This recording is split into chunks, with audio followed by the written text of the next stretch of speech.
The Emirates NBA Cup is here. You can win big getting in on the action at DraftKings Sportsbook, an official sports betting partner of the NBA. All 30 teams split into 6 groups every Tuesday and Friday, playing for the right to advance in the single elimination in-season tourney, culminating in the NBA Cup Championship in Vegas. First time? Here's something special just for you. New DraftKings customers, bet $5 to get $200 in bonus bets instantly. Score big with DraftKings Sportsbook. Every point counts. Download the DraftKings Sportsbook app and use code TIMD, that's code TIMD with no spaces, for new customers to get $200 in bonus bets when you bet just $5. Only on DraftKings, the crown is yours. Gambling problem? Call 877-185-543 or visit morethanagame.nc.gov. 21 plus, North Carolina only. Eligibility restrictions apply. Bonus bets expire 168 hours after issuance. For additional terms and responsible gaming resources, see dkng.co/bball. Hi, it's Jonathan Cotton, and people often ask me, what is the Good Feet store? A shoe store? I respond, we are an art support store. Haven't you spent enough time trying different shoes and all the disposable products that are supposed to make your feet feel better? Go to goodfeet.com to make your appointment today. Everywhere you look, things are getting more expensive. So at Consumer Cellular, we're lowering the price for those 50 and up. Now you can get unlimited talk, text, and data for $30 a line when you buy 2. That's just $60 a month for 2 unlimited lines. So if you're 50 and up, make the switch and save. Come on, you've earned this. Call 1-888-FREEDOM or visit consumercellular.com today. Requires 2 lines of service, age validation, and credit approval, subject to system and area limits, taxes, and other fees apply. Home ownership. At Progressive, we know it's part of the American dream. It's winds blowing across a fruited plain, and also your new fire pit, which subsequently sets your gazebo ablaze. It's hard-hitting football, and an even harder-hitting price estimate from your general contractor. That's a star-spangled bummer. It's also around-the-clock protection when you bundle your home and auto with Progressive, which can help keep the American dream of home ownership alive and kicking. Get a quote at Progressive.com. Progressive Casualty Insurance Company, affiliates, and other insurers. Not available in all states. This hour of the Triangle Sports Leader is powered by Ritchie Law Firm, Injury Lawyers. Ritchie Law is on top of it. Go to ritchielaw.com. That's ritchielaw.com. WCMC-FM HD1 Holly Springs. The fact that all of these 2-loss SEC teams are looking up at Big Ten teams. One of the things this summer that SEC Commissioner Greg Sankey brought up was, is the selection committee going to reward 2-loss teams or multiple loss teams in the SEC that played a more challenging schedule? Right. Or are they going to reward teams from other conferences with fewer losses or undefeated records that played less challenging schedules? Right. Well, there's the answer for us on paper. You look at Indiana, and truthfully, they have the 103rd schedule in the country, and the committee gave them more credit than I did in the ranking. On Saturday night, I had them 1 or 2 pegs lower because they beat a 5-5 Michigan team. It's the Adam Gold Show. I am Adam Gold, Victoria, producing the program. I'm back. How is everybody? How are you? You're back. I am back. But I saw you yesterday. You came back during the middle of the show. Or toward the I end. know. I just can't stay away. Yeah. Yeah, I know. I guess I brought the rain, too. No, it's fun. We need rain. We do need rain. It had been a minute since we'd had some rain. We needed some. Yeah. Yeah, well, never mind. Nobody needs to know our agricultural plant situation. Our agricultural, plight up in northern Canada, where I live. So, you had a good time yesterday, right? Yeah, it was fun. Good. Fancy foods. Yeah, very nice. I got a fancy pen with my initials on it. You got a pen? Yeah. I guess once you've hit 5+ years, that's your... Was it a Mont Blanc? Maybe, potentially. I've used one of those pens before. Right? They have nice weight to them. Ah, yes. Right? Mm-hmm. It's just a pen. I know. Really I is. did laugh. I thought to myself, I don't have anything fancy to write about with this fancy pen, so I might just use it for the grocery list. You could. You might. Look, I use what are they Bic? Oh, yes. Pilot G2. Mm-hmm. Is it the roller kind? I like it's not, okay. I mean, it's the smooth ones. I like the ones that are really smooth. Yeah, that's very nice. But I don't use fine or extra fine. I use medium. Yes. I like a little bit more of a bold because I can't see. I like my steak. Like a bold, right? A bold stroke, if you will. There you go. Those are the pens I use. You can buy them for like $8.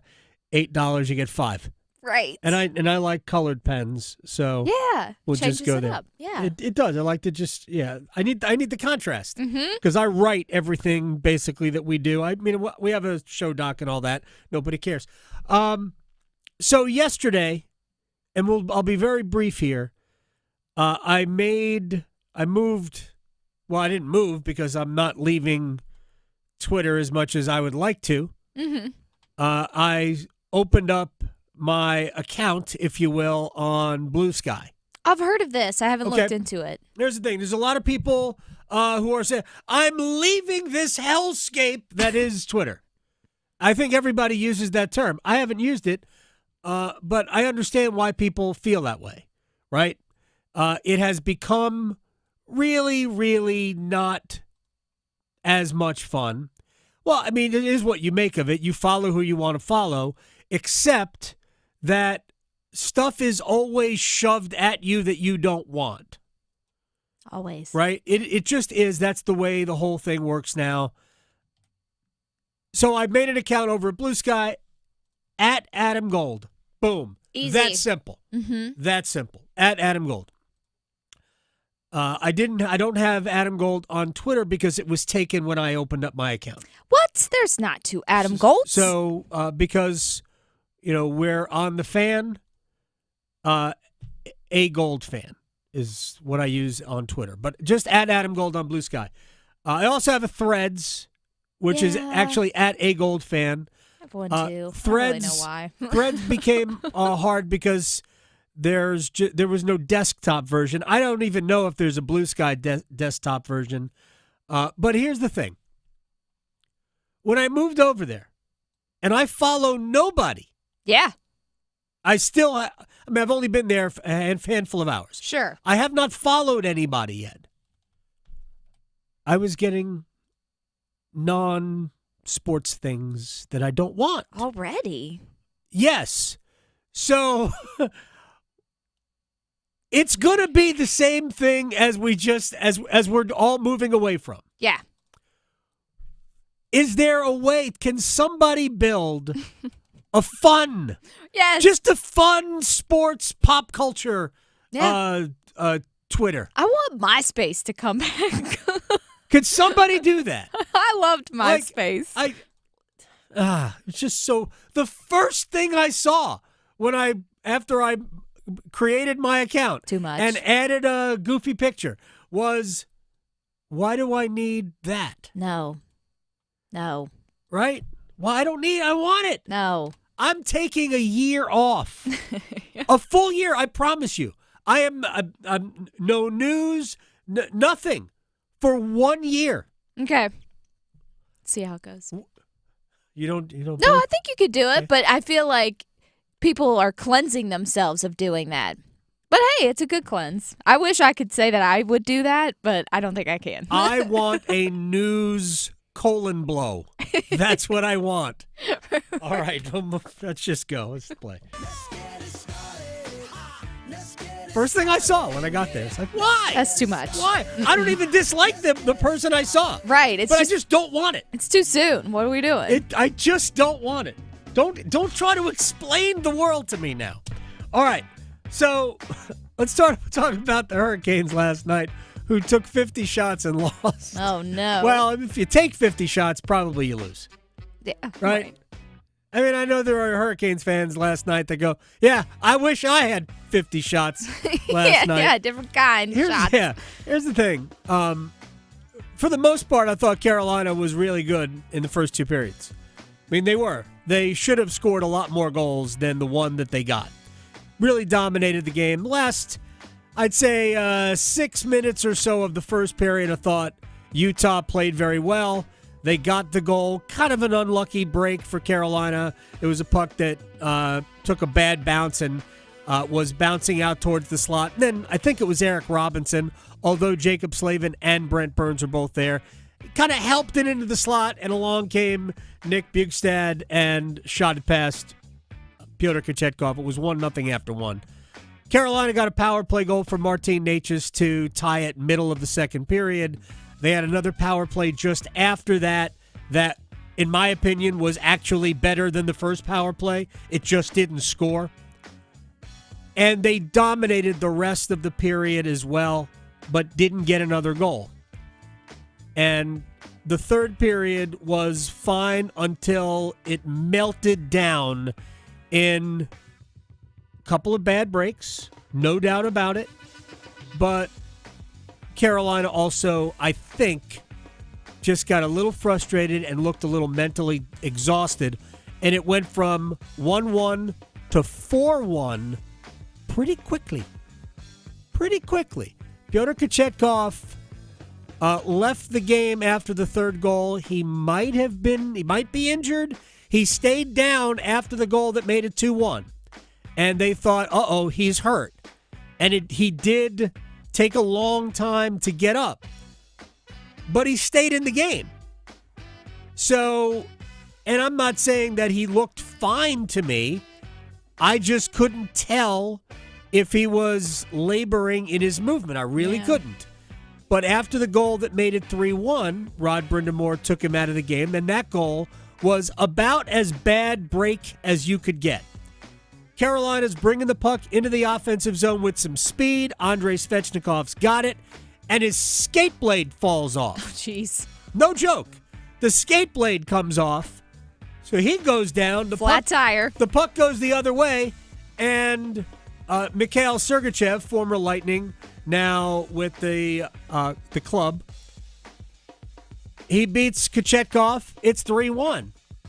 Like, Carolina's about to get a scoring chance, and it goes the other way because, Andre has blows a tire. Mm-hmm. So, bad break. Then it's 4-1. All of that happened pretty quickly. It was like 2 minutes and 19 seconds from 2-1 to 4-1. And then Carolina got 7 straight minutes of power play time, including a 5-minute major. They put 7 minutes of power play time on the clock. I have not seen that. Yeah. And toward the end of the major, the 5-minute major, Utah got another penalty. So it was 5-on-3 for like 30 seconds, and then another 90 seconds of power play time. So math hurts. About 8.5 minutes of nonstop power play time that Carolina did get a fair amount of good looks on. It wasn't awesome. Nobody's going to lie and say, man, that was great, because it wasn't. But they did get a fair amount of good looks. They just kept hitting Karel Vejmelka with the puck. Did he make a handful of really good saves? Yes. He was outstanding. You're not going to find a better goaltending performance.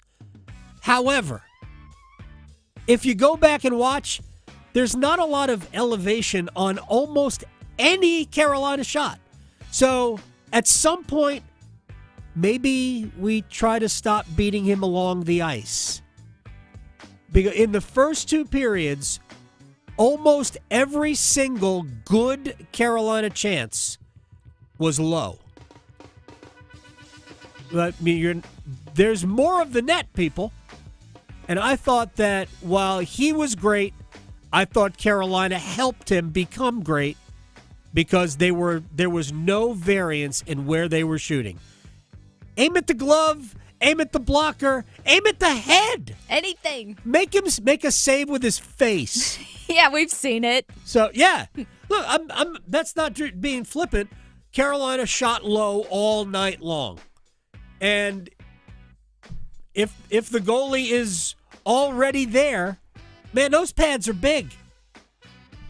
Andrei Svechnikov had 5 grade A scoring chances, and I don't believe that Vejmelka made a great save on Andre. Jackson Blake had 5 grade A scoring chances. I don't believe Vejmelka made a great save on Blake. I mean, Carolina had plenty of chances to score. They didn't do enough with it. With all of that said, when Kochetkov leaves the game, it's a pretty glaring issue for Carolina already without Seth Jarvis, because You don't want to go into a stretch if Kochetkov's legitimately hurt, waiting for Frederick Anderson to come back because, all respect, and Freddie is awesome, he is not rushing back to help. No, not at That all. is not Frederick Anderson's MO. He is not. Oh, man. If it were Auntie Ranta, oh, yes. he'd be back. Even though he's made of paper. Right. He still would be back, yes. Ranta would be back. Mm-hmm. Anderson? No. Not feeling it yet, man. We learned that last year. I'm close. Yeah, but last... And I get it. The blood clot was serious. That's not taking it lightly. That's different from injury? Yes. But he'll take his time. Hopefully Kochetkov will be okay. Mm-hmm. Spencer Martin came in the game. He gave up the fourth goal. Literally, it was 3 seconds of the puck in play before Martin faced a grade A scoring chance. Yikes. At that point, Carolina had just, clicked off or something. It was unfortunate. But they're 11-4. Mm-hmm. We're not gonna lose our minds. Not doom and gloom yet. It was just a game, and it was one of those games. I'm sorry, I keep calling him Andre. Sebastian Aho, because I've been saying he doesn't have a 5-on-5 goal yet this year. Mm-hmm. Here is the more disturbing part than not a 5-on-5 goal. Because if he had 6 power play goals, nobody'd care. Sebastian Aho, in 15 games, has 1 goal in regulation. Oh, wow. And that was the empty net goal. Ooh. So, 15 games, 60 minutes, 1 empty net goal. Not great, Bob. No. And there are 2 things about this that I think are important. I want to hear from Rod Brindamore here in a sec. But there are 2 things about this that I believe are important. The first of which is he's playing well. Make no mistake. We get way too caught up. Too many people. I shouldn't say we. Too many people get way too caught up in production versus performance. I think Sebastian has played well, but is playing well enough for your best player? And the answer is no. So he's not meeting his expectation. He's not playing poorly. He's just not being the guy that he's supposed to be. And the other thing is, and I know the head coach knows this, so this is not me saying something that he hasn't thought of. Sebastian and Andrei Svechnikov have never had awesome chemistry. They have never had on-ice synergy. For whatever reason, I don't know. But they haven't. I would not be surprised if we saw, not with the line with Kokoniemi, Natchez, and Robinson, I believe that will stay together. I would not be surprised if we saw different combinations among the other 3 lines as Carolina opens up at home against Ottawa on Saturday. Saturday, Sunday at home, then they're back out on the road for a little bit. I think it's 3 more on the road after this. So 9 games in 15 days start Saturday. Let's hope that Carolina has goaltenders not named Martin or Peretz. Yeah. All right, let's do that. All right, let me hear from the head coach, Rod Brindamore, and we will start with what's wrong, Rod? Well, they got a couple quick ones. We had about 3 or 4 minutes. I don't even think it was bad. It just we let them get some chances, and then they all went in. I mean, it's just the way it went.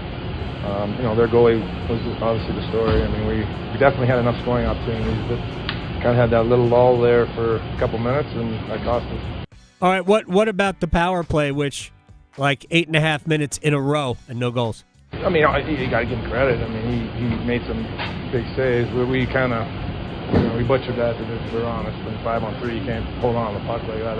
I don't know. We just did some uncharacteristic things there, but at that point it was 4-1. So that wasn't the game. The game was that little segment where we just let them get some opportunities, and like I said, they cashed in. So the 5-on-3, Sebastian Aho at one point, I don't know how long he held the puck. I really don't. It probably seemed longer than it actually was. It might have been like 3 seconds, but it felt like 15. Mm-hmm. And he was just holding the puck, and he was like, what am I going to do with it? And he didn't do anything with it. And I think we have reached the point, and this happens with Sebastian just about every year for however long a period of time, where his offensive brain malfunctions. Yeah. And he'll get out of it. And when he gets out of it, he'll be flying and he'll score tons of goals because that's what he always does. But it is 15 games that, to me, is a concern. And I saw I knew as soon as Teravainen left that Aho wouldn't score. I'm like, first of all, Teravainen's missed a whole bunch of time, and Aho scored plenty. So, right. Aho's not great because Teuvo Teravainen was on the team. No. He's great because he's great. So he just is in a little bit of a goal-scoring funk, if you will. All right, to basketball. State beat Coastal Carolina by 12 last night. They did not make a three. 0 for 10. Wow. Remember they did this last year. They did do that. They that. won a game without making a three, which is rare in college basketball these days. They shot nearly 60% on two-point shots. They made 28 free throws. So they got to the free throw line. It's all good. All pretty efficient. But they allowed 70 or more points for the second straight game to, I don't want to say bad teams because it's game 3, and we haven't yet seen enough games in the entire season to declare that Coastal Carolina or South Carolina upstate, or whoever they played last time out. Still early. Right? We don't know, but right now, according to Bart Torvik, which I call free Ken Palm, those are all bottom 15% of the college basketball universe. So you're playing 3, theoretically, bad teams. And you probably shouldn't be allowing 70 points to those teams. Kevin Keats. Yeah, I hope it doesn't take to the first game against Louisville in the ACC tournament, but it's a work in progress. I love the way we are. The thing about this group, they're competing every day in practice. We're getting better every day. The thing that we didn't know is we got so many different guys from different places, and we're starting to understand scouting reports. We're getting better at that. And I think once we get better at that and learning how to play hard consistently, all of my teams play hard, but consistently playing hard on both ends of the floor, I think our depth will show more. I'd like to see State crank up pressure, get some easy buckets. I would like to see that. I remember I've said this before. I remember watching the Kevin Keats teams at Wilmington get up into you and press and force turnovers and get you playing faster than you want. I'd like to see the Wolfpack do things like that. I mean, they obviously didn't do it last year.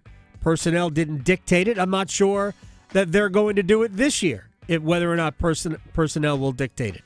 But, I'd love to see them just crank up some pressure.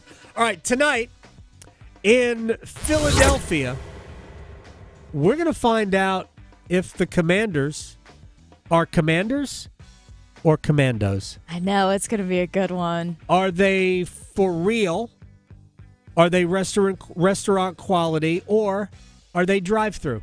Right. Look, where they were last year, if they are fringy playoff good, that is still an enormous step up, and the future is very bright because of Jaden Daniels. Yes.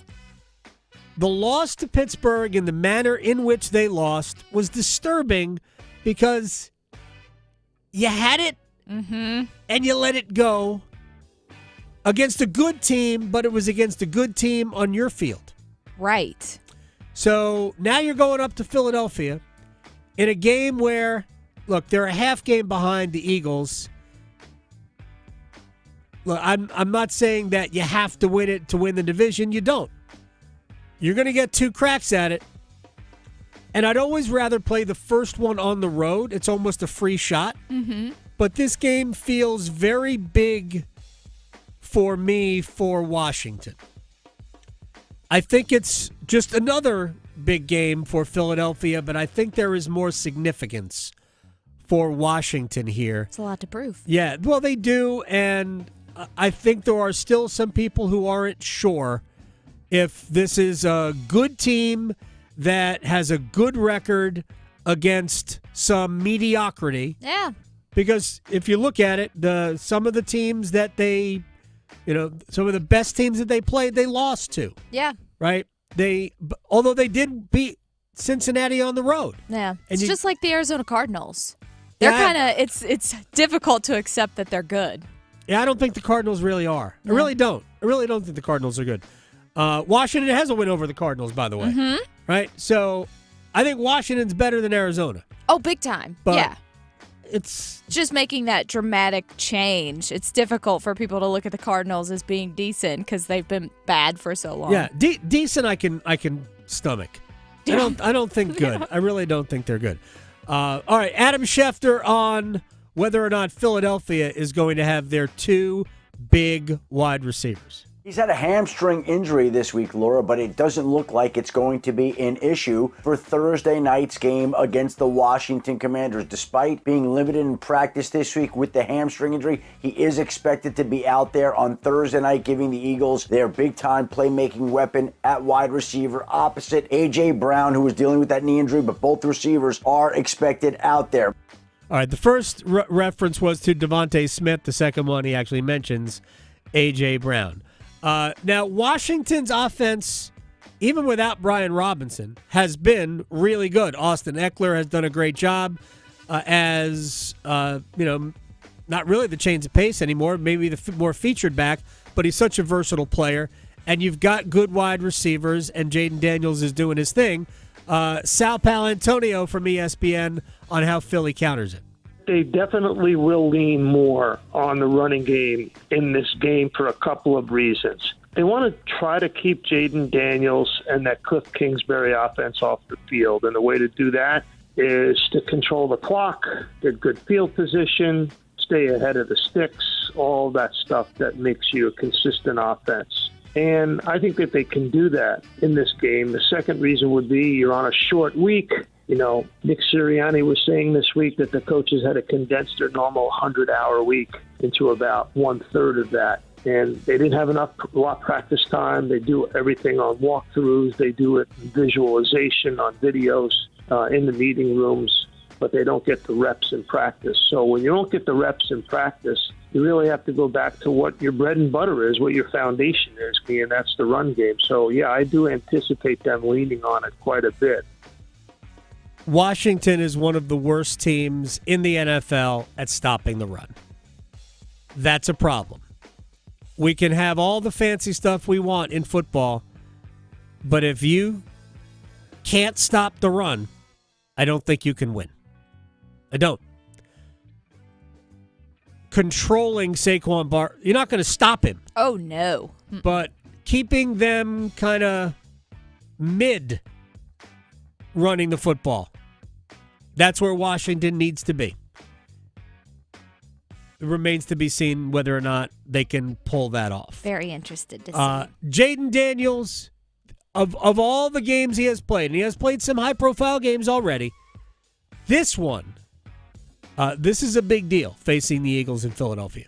Yeah, I'm excited. I'm excited just to go to Philly, that type of atmosphere. Heard they got very passionate fans, so man, I can't wait. I can't wait to go out there and see that fan base and just experience that. And I know it's gonna be a great venue, a great site within the locker room and within the team. It's like, hey, just go out there. We're playing ball. It's another game, and we gotta go out there and give our best. And I know we're gonna give Philly's best. Philadelphia has won 5 in a row.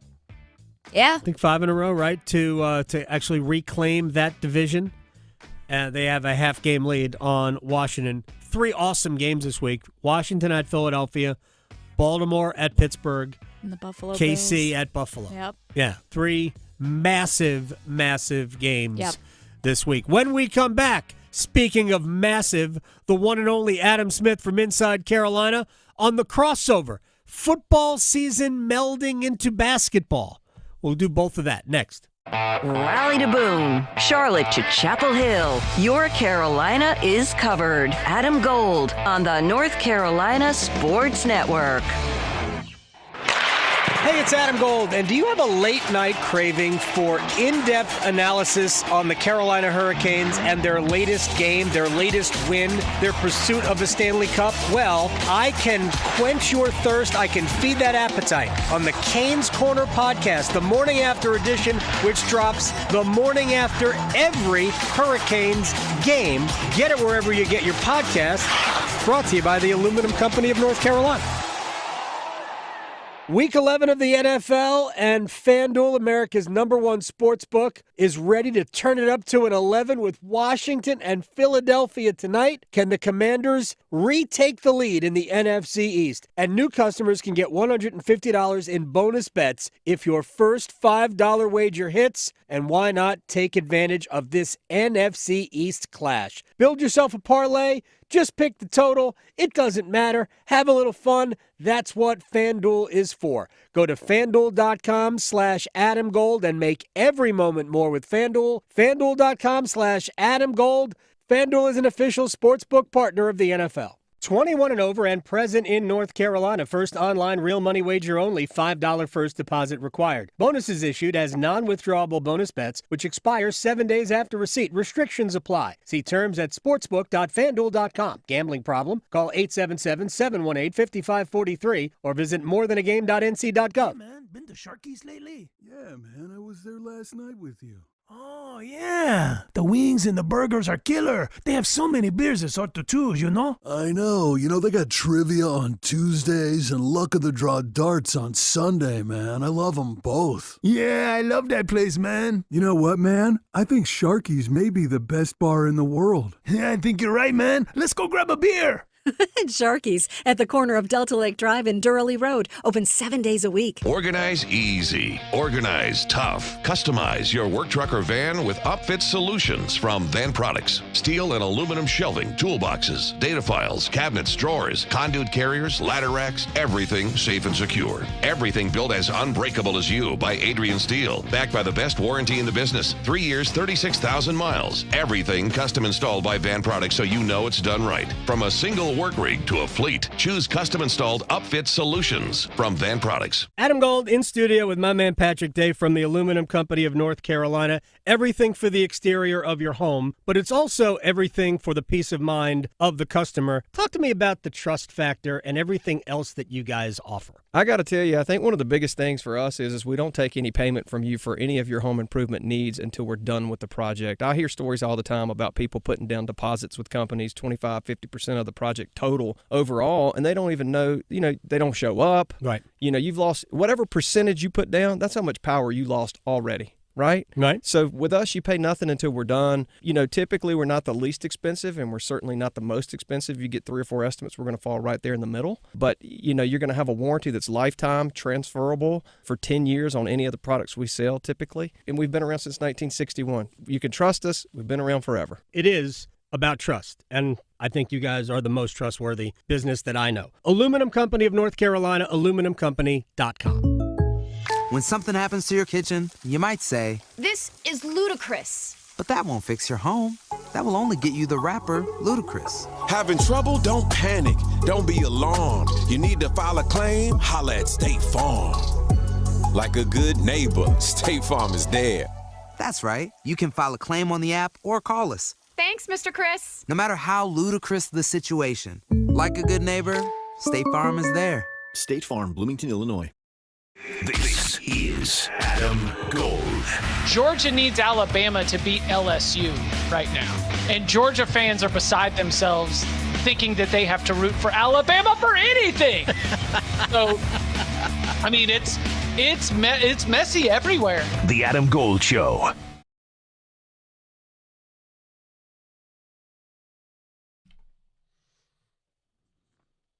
It's the Adam Gold Show. I'm Adam Gold. Before we get to Carolina football and basketball, for those people who are hoping that the Tampa Bay Rays would play this upcoming season, at least partially, in Durham, where their AAA team, the Durham Bulls, lives. That will not happen. Major League Baseball and the Rays have jointly announced that they will play their home schedule, 81 games, at the Yankees, I guess, single A, and I'm guessing spring training site in Tampa. I think it's called Legends Field is the name of it. I've been to Tampa. I've driven past it. It's a lovely-looking ballpark. It does look a little bit like old Yankee Stadium at times, depending on what part of the stadium you're looking at. So it's a lovely facility, but it is a single A facility. But that's where they're going to play, which creates two issues. One, it's a 10,000-seat stadium, which, hey, I'm here for the joke. That's probably enough for the Rays. I don't think they'll sell out all their games. No. Don't see that happening. They had a lot of games last year where they had like 6,000 people. Exactly, and it's such a cool place to go to. So, well, not Tropicana Field, but it is in Tampa at least. And they'll be able to, all of their fans, and Major League Baseball is right about this, the least amount of disruption to fans and players and families. So you're not playing half your games at home but on the road at the same time. And the other element there is I think a negative, is that in Florida, in the summer, they get a lot of rain. A lot of humid rain. Yeah, it's going to be hot and it's going to be rainy, and we'll see how that impacts the season. All right, Adam Smith, my friend inside Carolina, joins us on the Adam Gold Show. This is the crossover season. So have you fully crossed over to basketball, or are you still lingering with football? Oh my God, it's an existential crisis, isn't it? Buddy, let me tell you, last week watching UNC play Kansas in Allen Fieldhouse, I was fully like, oh my God, it's basketball. Basketball season is here. But yeah, if you use the emojis, I feel like I got the squiggly eyes that are going crazy. I bet you do. So let me start with football real quick. Go for it. Because based on everything that has happened around the program the last few weeks, it feels like the week off came at the absolute best time, because the emotions of seeing a teammate die, right? I mean, especially with young people, and I know how close everybody was. I think the bye week happened at the right time. It almost feels like they haven't played football now in a month. I was saying the other day, we were talking to players the other day, and it sort of occurred to me, they've played 9 games now. And when they play Wake Forest on Saturday night, the date will be November 16th. Yeah. And yet this team feels pretty fresh right now, to be honest with you, because they've had 2 byes in the last 4 weeks. They had as you mentioned, they lost to Georgia Tech, 4th straight loss. Things were not good. I mean, they had a chance to win that game, and Tech pops a run with 16 seconds left when they were playing for overtime at that point, and they break a run to win the game. Right. And Tylee Craft obviously dies during that game, which happened to be their cancer awareness game. Right. So yeah, they had the bye after that, which to use the phrase much needed. I mean, it's much needed, much needed. And since that first one, they've been a different team. I mean, I know they have not played the 1985 Chicago Bears, but they destroyed UVA at UVA. They beat Florida State badly at Florida State, right. And then they went on another bye. So which leads to my point about the freshness. They've had two byes in 4 weeks here, and now you got a 3-game stretch here, AG, where again you don't have any world beaters. You got Wake Forest at Boston College, and then NC State to finish the regular season, and they could be 8-4. I mean, they're sitting 5-4 right now. They've gone 3-0, 0-4, and if they beat Wake on Saturday night, which they are favored to do, it'll be another 3-0.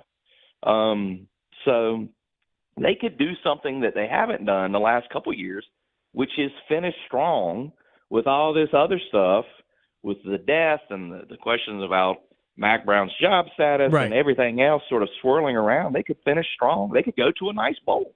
Yeah, that's all true. All of it is true.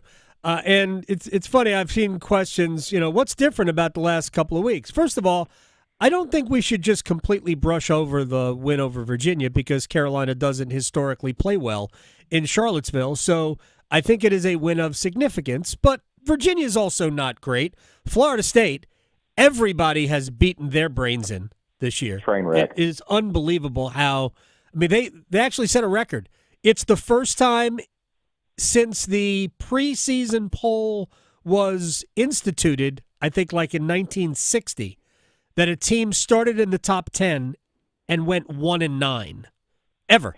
First time ever. I have wondered about that free fall, they're picked to win the league, obviously. It's incredible. It is, Florida State is what it is. They lost another recruit today. They've lost 6 of their recruiting class to decommits. But as long as they can beat Wake, and Boston College won't be an easy win up there, and then part of me, and I'm not rooting for this necessarily, but I wouldn't be surprised because Wake is one of those teams that just really now you decide to play like what they did to they did it to State, they do it to a lot of teams. They just kind of show up like here we are, deal with us. I feel like this is going to be tricky. And Carolina hasn't given you any indication that they could live with prosperity either. That's you know true. what I mean? So I'm not saying stamp it and run to your local FanDuel site and put down everything you got. Put the mortgage down on 8-4. Right. But one of the things with Wake, and when you're looking at trends and stuff, is that game they lost to Cal last week was sort of abysmal. I think it was 4 turnovers for the Deeks, and Bachmeier got sacked 7 times. He has been. I was looking at the numbers the other day. He's been sacked, I think, 22 times in 5 ACC games. I've got a story on it if you'd like to read it. And that sort of with the way Carolina is playing on defense. Oh my God, 17 sacks in the last 2 games. AG. Mm-hmm. They lead the ACC in sacks. They're 4th in the country in sacks. They've already surpassed their sack totals from several recent seasons through 9 games, and those seasons have had 13 and 14 games. So you would think the way the way that area is playing out for both of these 2 teams, that you might see Raleigh's own Bo Atkinson back there, Kamen Rucker back there. These guys are playing tremendously. They've got, I don't know where you and Victoria fall on some of, the nicknames for Bo Atkinson are sort of flying around right now. You've got Bo Satkinson. Oh, nice. I don't know. Like that. How do you feel about that? I like it. There's something, and I don't mean to pat myself on the back, but this occurred in my brain the other day in Tallahassee. The Bo Flex. Oh, I like that. I like that. Plus, you don't need free weights for that. He's flat, and we all. I don't mean to disparage any of us. We all are old enough to get the reference. I was telling one of the Daily Tar Heel student reporters the other day. I was like, "Dude, you're gonna have to Google it." This was a thing for people of a certain age. He had no idea what we were talking about. The Bowflex was great. You know what? You should. If I were you, I would just keep using that because it's going to catch on. I feel like there's NIL opportunities. Bo knows, Bo time for Bojangles without a doubt. This is all good. He was joking the other day about how he needed to work on his celebration after some of these sacks. Okay. He had 5.5 in the last 2 games. I was like, no, you don't. Just keep because he's flexed. And exactly. That triggered the Bo Flex in one of our old and balding minds over here. Very, very nice. Adam Smith. By the way, you can find that article at Adam_Smith_IC. Follow him on Twitter. I don't know if he's over on Blue Sky yet, but there's really not a lot going on there, and it seems the same to me as Twitter. All right, let me just flip to basketball. You talked about the Tar Heels playing at Allen Fieldhouse, and I thought that was just a fun basketball game to watch. It wasn't as much fun in the first half for Tar Heel fans, and I know they didn't like the outcome, but I thought we learned a ton about how good the Tar Heels can be. Jalen Withers looks like a much better player than he was a year ago, and he was good a year ago. I love Seth Trimble. I don't know if Elliot Cadeau really has a jump shot or not. He's still a great player, whether he's got one. I just thought that was fun. I think that this team clearly looks like a team that's going to be reckoned with all year long. And just imagine if R.J. Davis starts making some shots. Yeah, there's a lot of that going around, isn't there? It's kind of crazy to think that they led them. I mean, this was a game, as you said, that we all saw. They trailed by 20 a couple times in the first half. Yep. And they probably, I mean, I don't know if you want to say should. They certainly could have won the game. They're up 4 late, 87-83. And you got R.J. Davis goes 3 for 15 from the field. Yeah. You know, if you're going into that game, if you're saying, all right, look, this is what the Tar Heels have to do to win, you'd probably say R.J. Davis needs to have a big game. You probably would think if you gave somebody the numbers and said he's going to shoot 3 for 15 from the field and 1 for 7 from 3, you're like, well, that's not going to work out for Carolina. But you know, they have got some pieces. The portal misses excluded with the big men. You know, that backcourt when Cadeau and RJ and Seth Trimble are cooking, and then you can bring 2 5-star freshmen like Ian Jackson and Drake Powell off the bench, which is probably a luxury not many teams, you know, other than the Dukes of the world, you know, have. I do think, as you saw, they had some issues defending Hunter Dickinson down low. And I think that they're going, this is a long season and you're going to have some problems where you run into some teams that have that sort of strength in the post. But I also think that there are going to be some nights where this team gets hot and this team gets out in transition and they just beat teams by 20. They just sort of run them out of the building because they have a gear to where they can really turn it on. I think it was a 12-minute stretch of the game the other night at Kansas where they scored 44 points. Yeah. You know, like they have that gear, I guess is what I'm saying.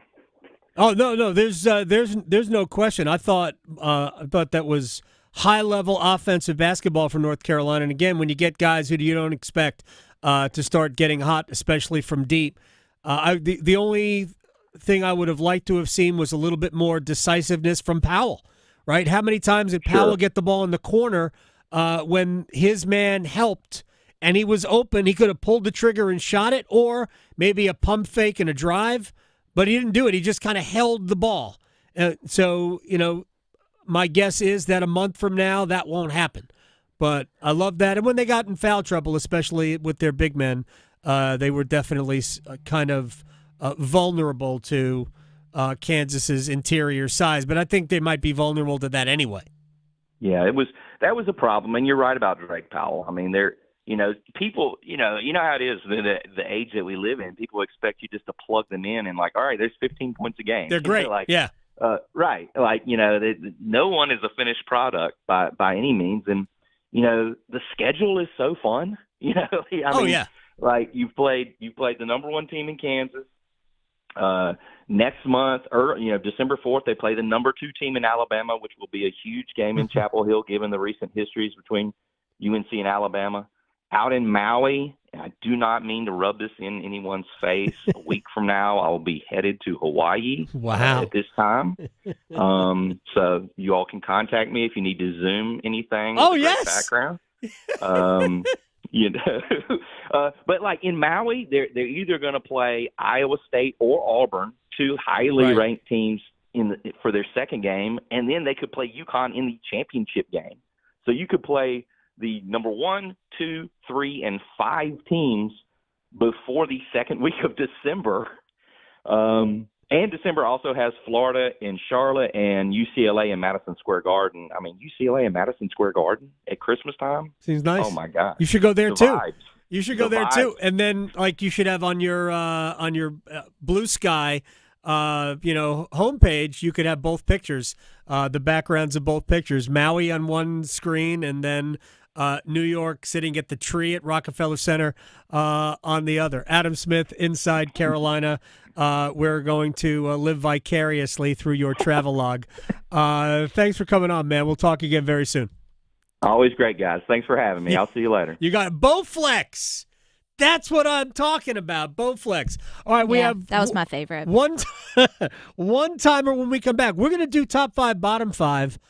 I am more looking forward to this top 5, bottom 5 in the NFL than I have any week of the season. Oh, it might be a good one for the Panthers. Yes, it is a good one for the Panthers. Yes. I'm excited for this. We usually one. know where they go. Yeah, exactly.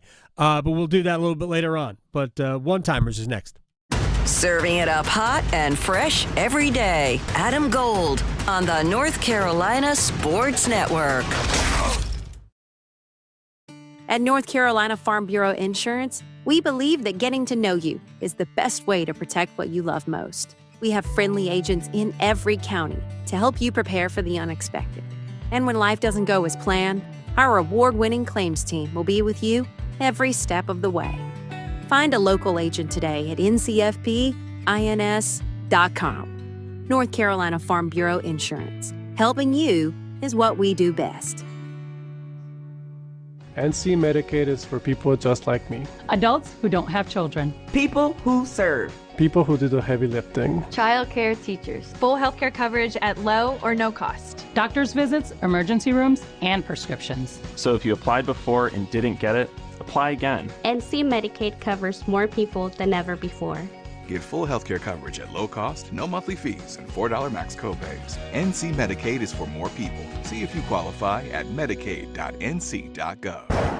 Some call it overplanning. At Alternative Power, we call it foresight. Be prepared for the next power outage with a Generac home standby generator. After sensing a power outage, a Generac generator automatically restores your home's power, whether you're home or away. Generac, it's not just a generator, it's a power move. Act now for a free 10-year warranty on a Generac home standby generator. Terms and conditions apply. See more at alternativepower.com. Alternative Power, North Carolina's Generac experts. According to the latest report on farmland loss in the United States, North Carolina ranks second in the nation in potential agricultural land lost by the year 2040. If you own land that may be converted from agricultural use, the North Carolina Department of Agriculture and Consumer Services may be able to help. Grants for the purchase of development rights are available through the North Carolina Agricultural Development and Farmland Preservation Trust Fund. Landowners can learn more at ncadfp.org. Having health insurance is important. So, if you or anyone in your family has Medicaid or CHIP, listen up. Check your mail for a renewal form from your state. Complete the form and mail it back right away so you don't lose your coverage. If you do lose Medicaid or CHIP, visit healthcare.gov to see if you're eligible to enroll in a low-cost, quality health plan. Keep your family covered. Paid for by the U.S. Department of Health and Human Services. Hello there, it's me, your internal clock. Yes, the one you sleep through on weekends. You've probably heard my TikToks, but I'm straight up sounding the bell now.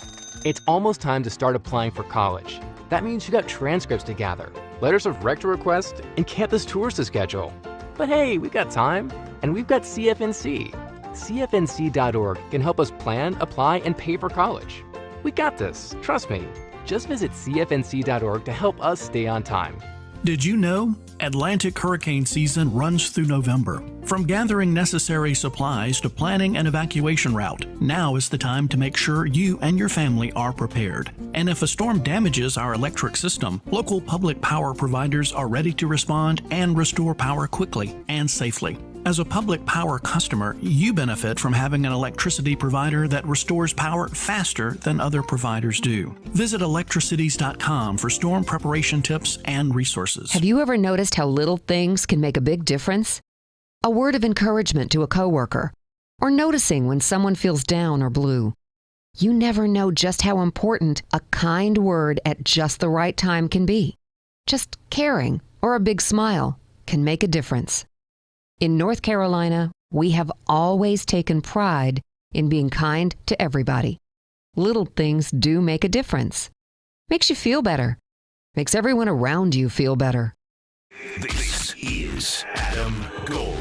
We don't need Al Roker in a suit doing yoga. No. And Al, to his credit, recognized that and said, you know what? I am not getting into Warrior 2. I'm stopping at Downward Dog. There will be no, he didn't get to that. Like, heck no. The Adam Gold Show.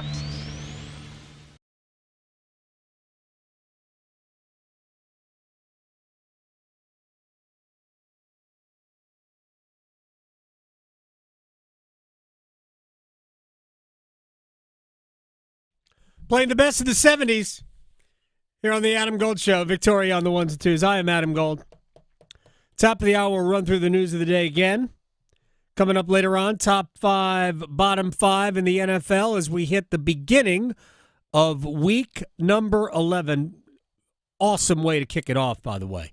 If you're just an NFL fan, you don't have necessarily a team that you really pull for, Washington at Philadelphia is a great way. All right, it's time for one-timers. Well, speaking of that, let's kick it off with the Canes question. This is the only Canes question. Okay. So how detrimental would it be for the Canes if Piotr and Freddie are out for a chunk of time? Very. Yeah.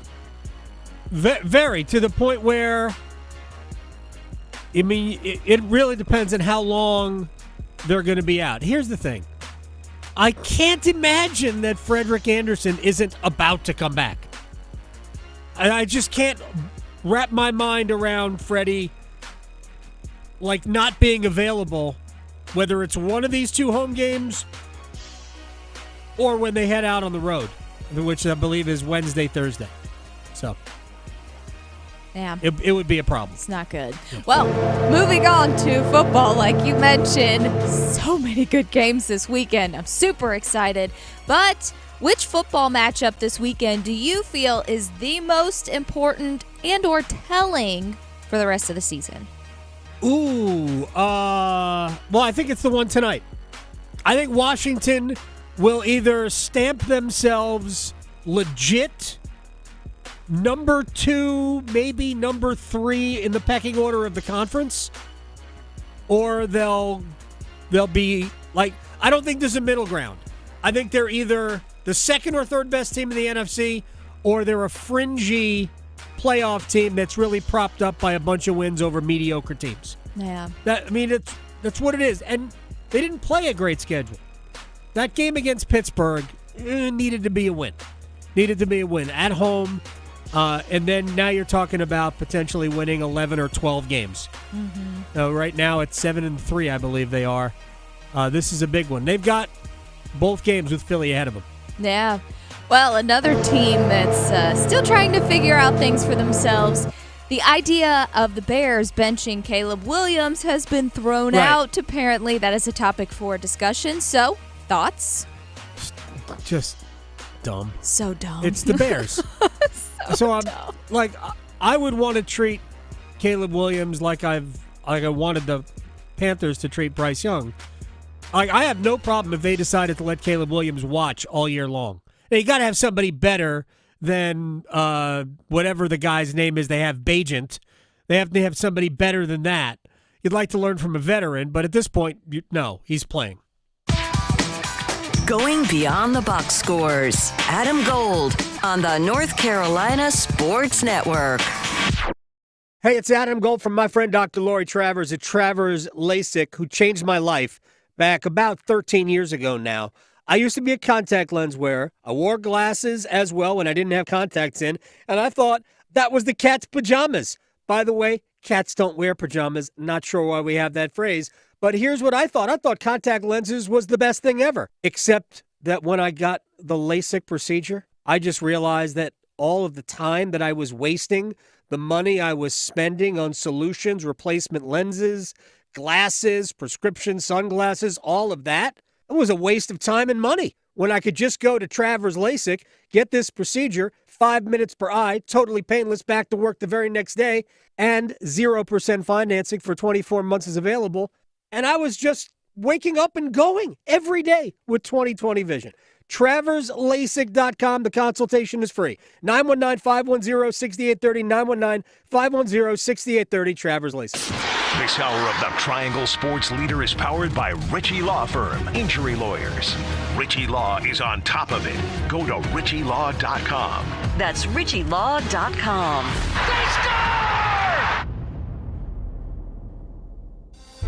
To understand what makes Diamonds Direct so different than other jewelry stores, you have to go back 60 years, when a diamond cutter became well known for his exceptional craftsmanship. His diamond cutting business flourished for decades. Then his sons got involved and started selling these exceptional diamonds to upscale jewelry stores here in America. After a few years, these wholesalers decided to change the game and started selling these precious diamonds direct to the public at the same prices they had sold to the jewelry stores. The no middleman concept became an instant success, and Diamonds Direct was born. Today, Diamonds Direct provides that extraordinary value to people all over America, offered at the guaranteed best prices, period. Diamonds Direct, a truly revolutionary concept with a unique history, rooted in quality, committed to excellence, and always focused on value. Official jeweler of the Carolina Hurricanes and proud sponsor of NC State Athletics, and proud to call the Triangle home.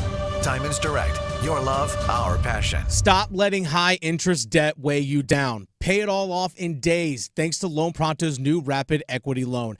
Hey, it's Dennis Cox from my friends at Loan Pronto. Imagine a completely hassle-free way to cash out your home equity. No appraisals, no paperwork, no waiting. Loan Pronto's Rapid Equity Loan uses AI-driven tech to get you approved for cash out in as little as 1 day. One client got $100,000 approved in under 24 hours, wiped out their debt, launched a home improvement project, and is now saving over $1,000 a month. Instant approvals, low fixed rates, fast transfers. Get cash to consolidate all your debt and get a fresh start for the new year. Call Loan Pronto now and see how much you qualify for. Imagine this time next week, you could be credit card debt-free. Call 919-381-1760, loanpronto.com. 919-381-1760, loanpronto.com. Equal housing lender, NMLS 1661781, on approved credit, NMLSconsumeraccess.org. The Ram Black Friday sales event is going on now, with great deals on a wide selection of powerful and dependable Ram trucks. Now finance and get $7,500 total cash allowance on the 2025 Ram 1500 Bighorn Crew Cab. Go to ram.com and hurry to your local Ram dealer for this Black Friday offer. $7,500 total cash allowance on the 2025 Ram 1500 Bighorn Crew Cab. Financing for well-qualified buyers through Stellantis Financial. Not all customers will qualify. Residency restrictions apply. Take delivery by 12/2/24. It's Tim Donnelly for Window Nation. Right now, save 50% off all window styles, plus 0 interest for 5 years. Hurry, sale ends November 30th, so schedule an in-home estimate at 866-90NATION or visit windownation.com. That's windownation.com. WCMC HD1 Holly Springs. Take us with you on radio, web, app, Alexa, and YouTube. 99.9 The Fan, the Triangle Sports Leader. You're listening to The Adam Gold Show. Okay, you come on. Hey, you come on. Tell me about the Georgia. No, they're not going to leave Georgia. Tell me about the quarterback who leads the nation with 12 interceptions. Yeah, he's been a mess. There's no with question. 14 turnovers leading the nation. Tell me about the offense that can't run the daggum football and has resorted to just throwing desperation screens against Ole Miss like they are a 14-point underdog. Georgia's offense is falling apart, but it is performance on the field and brand this, brand that. I just don't think they've not done enough to be able to get the benefit of the doubt. Wow. Chip Patterson bringing the noise to Georgia football yesterday. Yeah, he's going to be real upset with me. Well, I mean, how are you going to deal with it? You're not going to talk to him. I know. We're going to have a talk. Until after the first of the year or something to that effect. I know. I got one more Wednesday in 2024. Is it really? Just one more? Yeah, which it's the one before Thanksgiving. So who knows if Chip will even be on that one. I'm not going to be here. I'll just have Chip on myself. Yeah. We'll make it a 3-hour show with Chip. Like I said to Chip yesterday, if I'm not going to be here on Wednesday, yeah, we talk to Chip on Tuesday. I know. Well, see, I'm down with that. That's okay. He can complain about it on Tuesday. I don't miss that. Yeah. I do not miss those. All right, let's run it back. News of the day times 2. David Hale from ESPN will talk about something called the anger index for college football fans, ACC football fans. Sounds like something for road rage. like driving. Well, it kind of is. The anger index. It kind of is a little bit about road rage. Where are we after 20 minutes on Capitol? Yeah, exactly. So like I said the other day, the Pitt loss to West Virginia to Virginia was, I thought, more of a problem for the ACC than the Miami loss to Georgia Tech. But we'll talk to David Hale about that coming up in about a little less than 20 minutes. All right, to last night's hockey game, which was a loss. The Hurricanes have played 15. They have won 11 and lost 4. I thought, based on getting it even in the second period, if they could just play a good, solid third, get the game to overtime, literally that's how I was feeling, because I think I felt as weary as they did. Right? You know, you go from altitude in Colorado to the Vegas Strip, back to altitude in Salt Lake City. It's just not that easy on the body. And yes, you had time in between.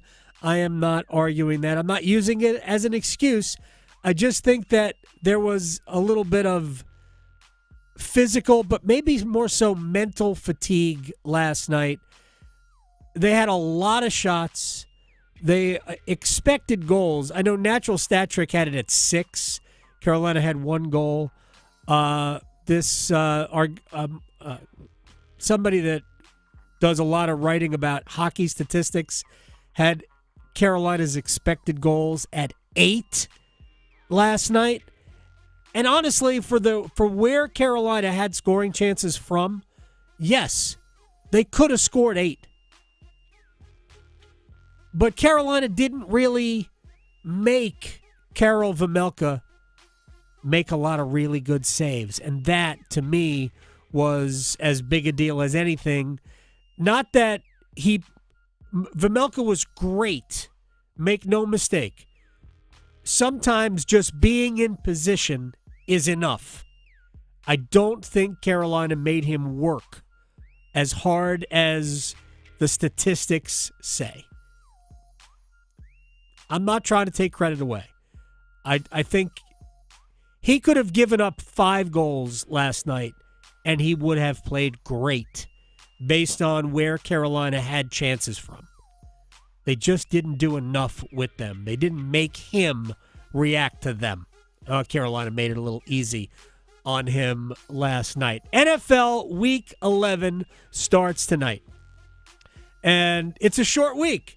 And Washington last week at home lost to Pittsburgh as Russell Wilson hit Mike Williams late in the fourth quarter with a moonball touchdown pass where I saw some video breakdown of it. Russell Wilson released the ball when Mike Williams was on the 20-yard line, and he caught it in the end zone. Wow. That's impressive. Right, exactly. Yes. Now, he had to get rid of it because of the pass rush. Mm-hmm. But he essentially just lofted it up in the air and let Mike Williams run onto it, and he did. Hope and pray. But it's a short week. Dan Quinn is not worried. Having a Thursday game, it happens quickly, but I do think it favors a group like ours. This is a really tough-minded group. And so if you told them it was going to be on a Wednesday, they'd be down for it. And so I do think short weeks, it's hard, but it also favors guys who are like, hey, man, I'm down for the fight, and I'll be ready, and whatever it takes kind of attitude. And we got a lot of those kind of guys with a big, giant-sized chip on their shoulder. Ooh. And so Thursday short, they would have done it on Wednesday if they had to. All right. When he said we'd be ready on a Wednesday, it triggered me because I was listening to a podcast. Mike Florio of ProFootballTalk.com was on with our friend John Orand, who does the Varsity podcast from Puck News.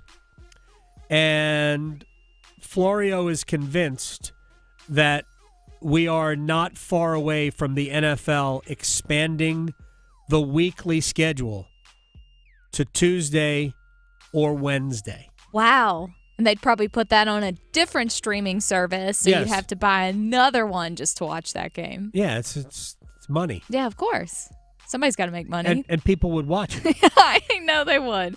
But it just makes me mad because I'm the people that have to spend the money. Exactly. Well, that's what they want. They get me. Suckers do. like me. And, they're trying to sell NFL Network.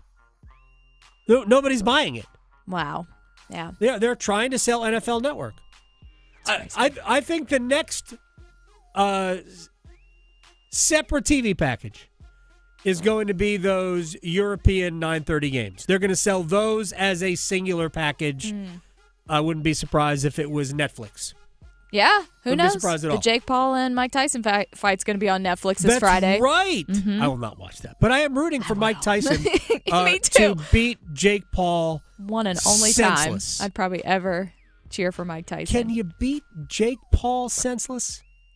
Well, he has to have sense first. That was the point. Yes. That was really the point. You. All right, so I was looking at mock drafts, and Shedeur Sanders, Dion Sanders, who's the head coach of Colorado. Shedeur is his son. He's his quarterback at UC. And he is supposed to be the first quarterback taken.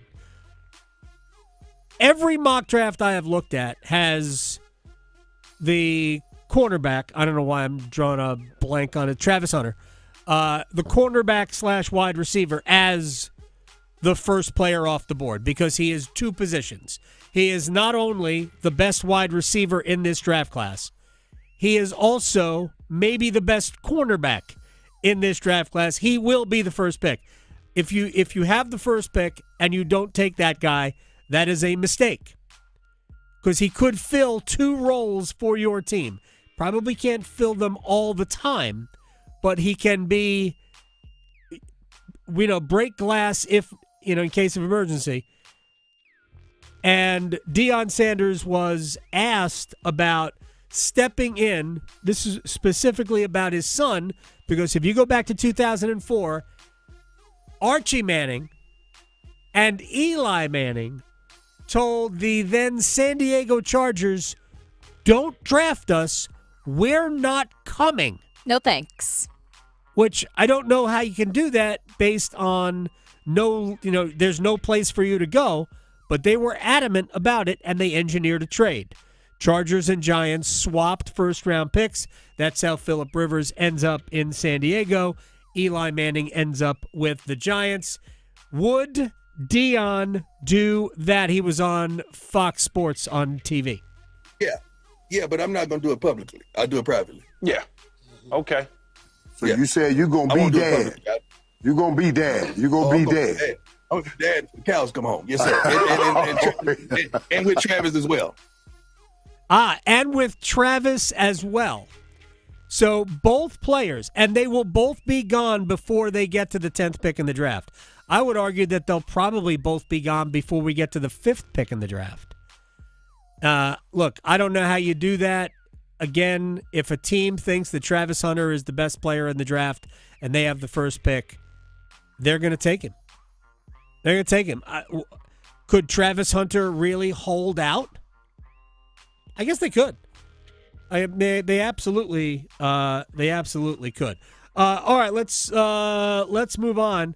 And Kevin Keats and his team played last night against Coastal Carolina. They were a big favorite. They were like 17.5-point favorites. And forget about whether they covered or not. Clearly, Coastal Carolina is not very good. They're ranked around 290, according to Bart Torvik, which is, I joke, free Ken Palm. And they just haven't yet gotten to their defense. 2 games in a row where the Wolfpack have allowed 70 or more points. I think it was 70 and 71. But basically 2 games in a row where their defense has not been great. Kevin Keats, not really concerned. Yeah, I hope it doesn't take to the first game against Louisville in the ACC tournament, but it's a work in progress. I love the way we are.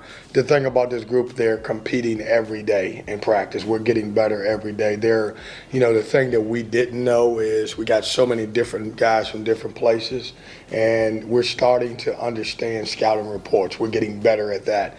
And I think once we get better at that and learning how to play hard consistently, all of my teams play hard, but consistently playing hard on both ends of the floor, I think our depth will show more. I think State will be fine. They have 3 games coming up. They've got Purdue, Texas, and Kansas. The Purdue game is on a neutral floor, right? The Texas game is at home. The Kansas game is at Allen Fieldhouse. So at least you got one of those 3 on your floor. That's cool. But those games, and really there's not a lot of middle ground in their schedule. They play either mostly trash or heavyweights, it seems, in their non-conference. Hopefully, they can pick off a couple of those games. Otherwise, it's tough to make up ground. We talked about this yesterday. It's why I would love to see the conference or the basketball schedules just kind of reworked to have some of these inter-conference games later in the season, so you have an opportunity to maybe say, hey, look, this is how much better we've gotten. We're not, because their power ranking will stay the same unless you do so well or so poorly in your conference schedule. Your power ratings basically stay the same. But it's going to be interesting to watch how this team develops. So many new pieces and so many returning pieces in new roles. That's the other part. It's almost like having a new player. Because that is just the truth with all of this. So whether it's O'Connell, like Mike O'Connell last year, for 2/3 of the year, was just a role player. He was just like, he was an extra player. He started some, but for the most part, he was just a guy. And then he became as important to them as any player not named Burns or Horn. Like, he was the one who was running it. So it's, when you do that for an entire season, it just becomes a little bit different. So we'll see how they develop over the course of the year. All right, we're going to break. David Hale is going to join us in about 5 or 6 minutes. We're going to talk about the anger index, which ACC fan bases should be the most angry, and how many ACC teams can he see in the playoff. Next. Raleigh to Boone, Charlotte to Chapel Hill. Your Carolina is covered. Adam Gold on the North Carolina Sports Network. Listen every afternoon for The Drive with Tim Donnelly. Both Duke and UNC ended up losing a premier matchup early in their basketball season. Now, I don't believe in moral victories, so don't put that on me, but I believe in important losses, and both of those games served lessons. Cooper Flagg, when the game's on you, get a shot up. RJ Davis, the game should be on you. In a close game, go get the ball. The Drive with Tim Donnelly, 3 to 6 on 99.9 The Fan. Adam Gold from my friend Gordon Miller. Miller Lending, Kildare Farm Road in Cary, with a little lesson in timing. Timing is everything, right? Yeah, but it shouldn't be when it comes to financial things like your mortgage. You shouldn't get locked into a high rate when the rates come down. You shouldn't feel guilty because you paid closing costs and then the rates drop and you go, man, I could have gotten that rate, but I paid costs. This is why you never pay costs, people. Don't ever do it. Miller Lending, home of the original no closing cost mortgage, where nothing is ever rolled into the loan amount, ever. That's what other places do. Never at Miller Lending. You just pay no closing costs, save thousands. Rates come down in 6 months, a year. Gordon Miller says the rates will be in the 5s by the middle of next year. You refinance free of charge, lower your monthly payment, save thousands, save hundreds. It's a wonderful system. Miller Lending on Kildare Farm Road in Cary, an equal housing lender. NMLS ID 250-2146. It's bow time. It's not just football season. It's tailgate season. And that includes every kind of football, whether it's got goalkeepers or goalposts. The kick is good! Because it doesn't matter where or how you tailgate. When you've got crispy chicken and fluffy buttermilk biscuits from Bojangles, your tailgate is better than great. It's legendary. Head to Bojangles and order your tailgate box with boldly seasoned chicken, fixins, biscuits, and legendary iced tea today. It's bow time. Planning a tailgate? Then it's bow time. Bojangles has everything you need for the perfect tailgate, no matter how many fans you're trying to feed. There's the original tailgate, the super tailgate, and for a really big crowd, the jumbo tailgate special. And if you like your chicken off the bone, choose the Supreme's tailgate special that includes 12 perfectly seasoned tenderloin fillets. So grab the tickets, get that Bojangles tailgate special, and go! It's Bo time. I want to learn how to cook, but I keep ordering takeout. Accomplishing goals is hard, but when your goal is to learn a new language, Babbel makes it easy. In just 15 minutes a day, Babbel will help you start having conversations in as little as 3 weeks. Words and phrases you'll actually use. So when someone asks, "How's your French going?" you can say, Babbel facilite grandement l'apprentissage d'une nouvelle langue. Now try Babbel for free at Babbel.com. That's Babbel.com. Babbel.com. Hi, this is Mike Maniscalco. Do you want to increase the value of your home and decrease the cost of energy bills? If your home needs new windows, siding, doors, and more, look no further than your locally owned Window World, the Triangle's most trusted and America's largest exterior remodeler. A proud sponsor of the Canes, Window World will get your home looking great on the outside while saving on energy costs inside. Search Window World for a free quote today. You go into your shower feeling, but as soon as you reach for the Irish Spring, your day immediately gets better. That crisp, fresh, unmistakable Irish Spring scent zings your brain and awakens your senses. So when you finally emerge from the shower, 37 minutes later, because you pay the water bill so you can stay in there as long as you want, you're ready to take on the day and smell great doing it. Irish Spring Body Wash and Bar Soap. Fresh, green, Irish. Shop now at Walmart. This is Adam Gold. Yeah, but he's real patient, like he said in his interview today. In all other aspects of life. Yes. If he's in line at the drive-thru and it's taking a long time, he will not ram the car in front of him. Exactly. Someone's pressing his shirt. He will wait 30 seconds for it to be crisper. The Adam Gold Show.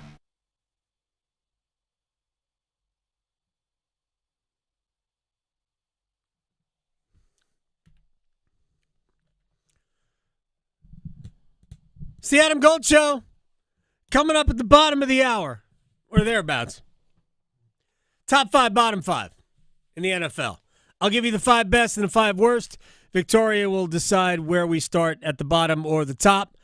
I would say that the bottom might be more interesting than the top.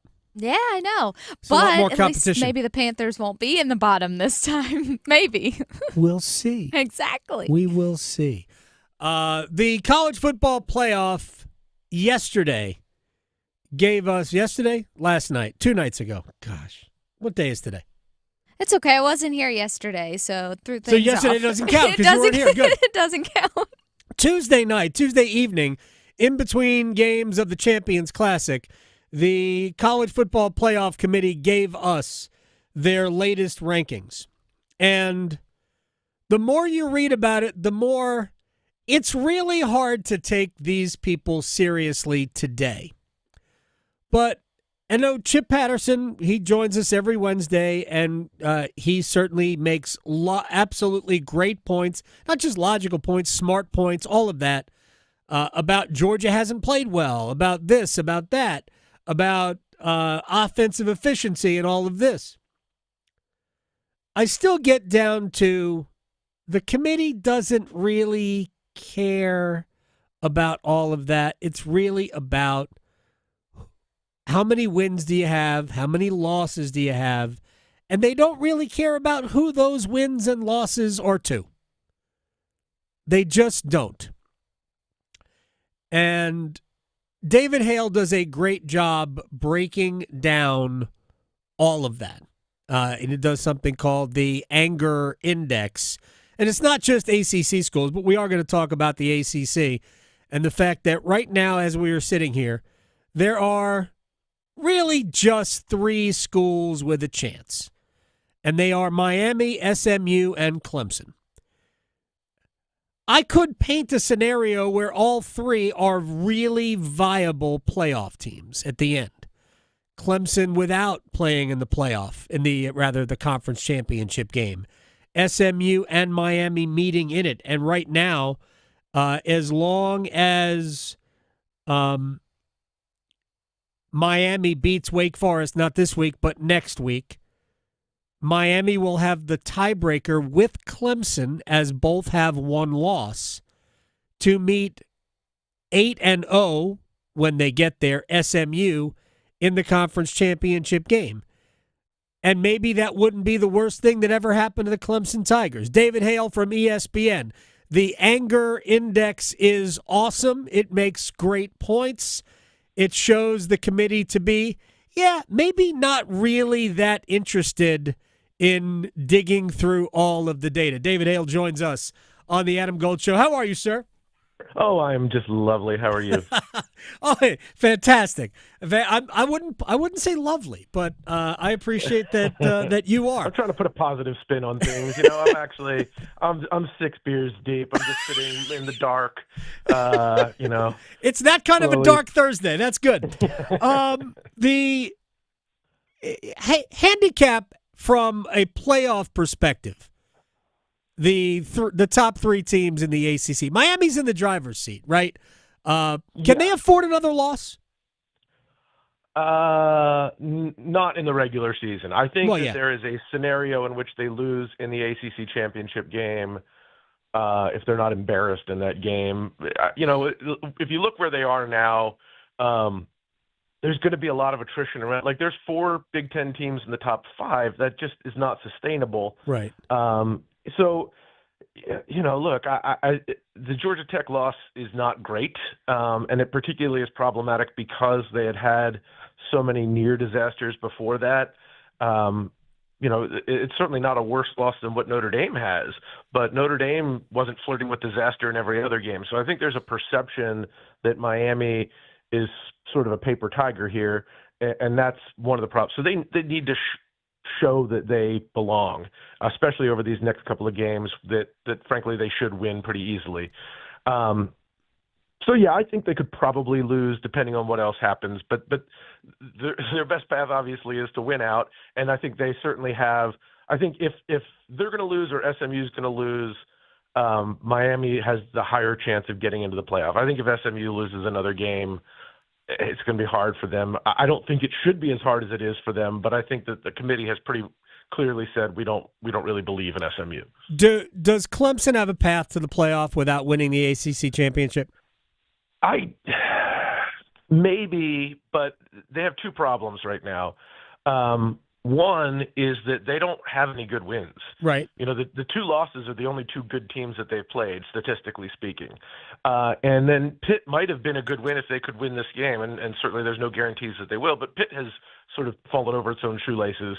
So that doesn't really count. So now you're kind of hoping that the South Carolina game can be sort of a difference maker. Mm-hmm. Look, if Clemson's at 10-2 at the end of the year, if they have a win over South Carolina, and South Carolina is ranked at the time, which is still a big if.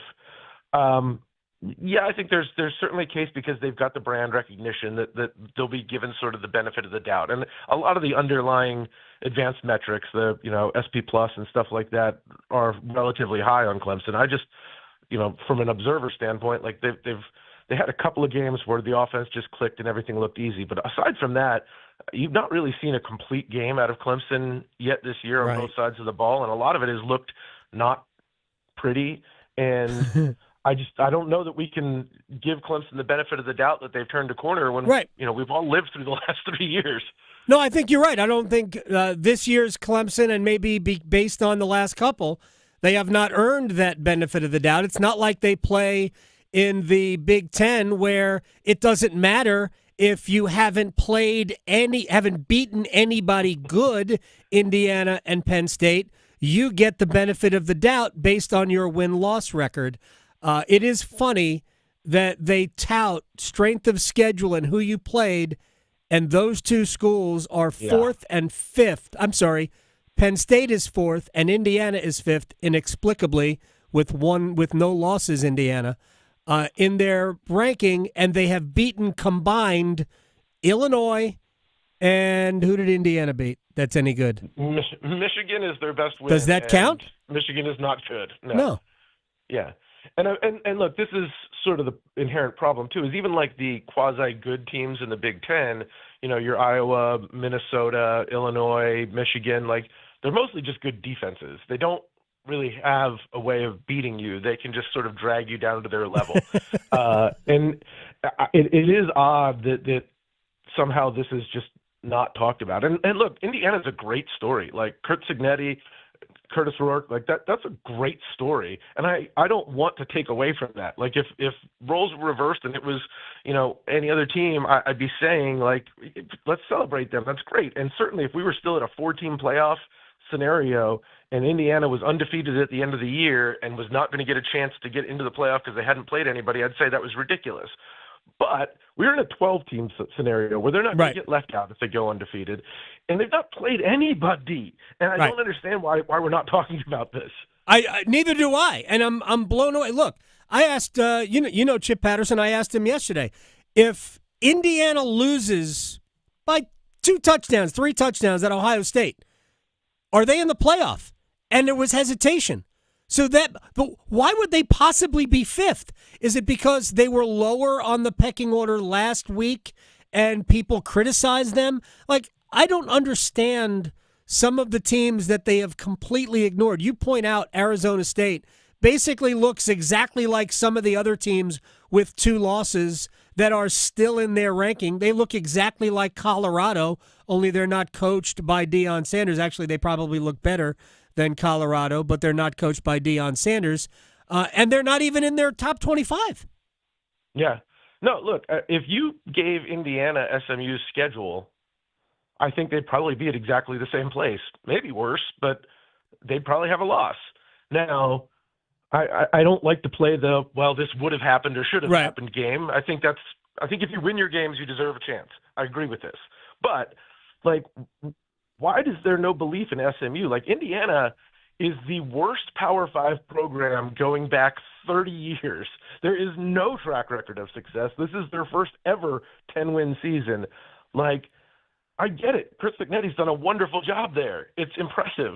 But, like, is it that impressive? They haven't beaten anybody. Like, why? I don't understand that there's sort of just this cursory, they must be good. Like, we spent last year talking about how Florida State, a blue blood brand, might not actually be that good despite winning all their games and having actually beaten good teams. And now Indiana, it's just like, of course Indiana is good. They're in the Big Ten. Yeah, it baffles me that we have 4 teams in the ranking top 5, right, from the Big Ten. Oregon, Ohio State, Penn State, and Indiana all in the top 10. And Ohio State, who is Ohio State's best win? Penn State. And Penn State That's right. Nobody. And Penn State hasn't beaten anybody. And we really do not know. It'd be interesting to see what happens with Ohio State if they don't do well in the college football playoff. I know Ryan Day has certainly come under some fire out there. Are you also surprised? Because I was blown away by it. I get it. They've lost.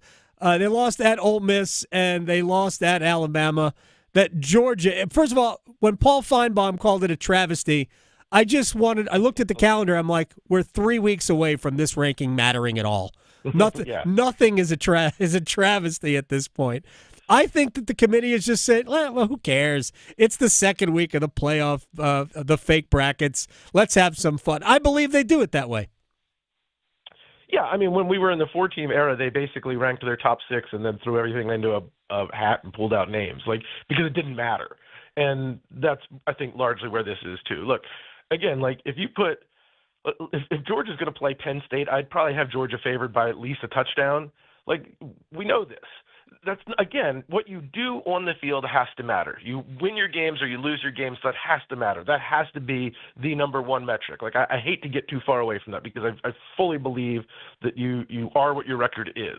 But it is funny that sort of the Big Ten is enjoying the fruits of what sort of the SEC had for quite a while, which was 4 or 5 real good teams and utter trash after that. And so the good teams really got to sit back and bask in the glow of being good. The SEC, I made this analogy.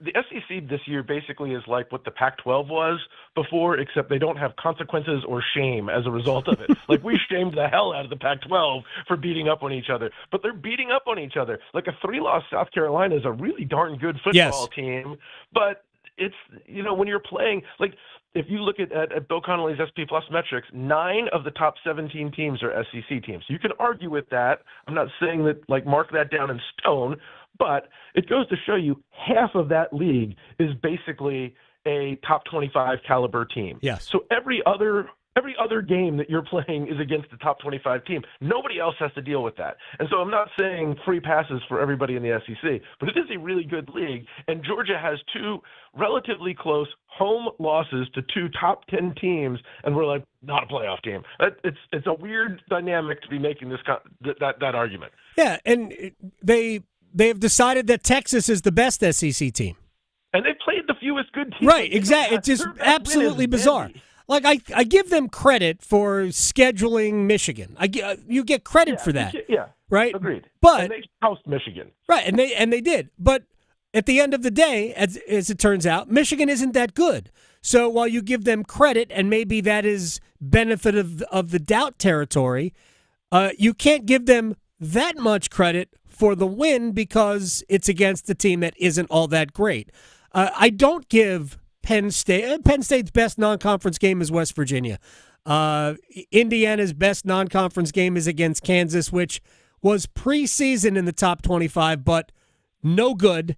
And I'm sorry, it's Kansas. You don't get a ton of credit for scheduling Kansas because Kansas and Indiana probably looked at each other 5 years ago and said, hey, let's play each other.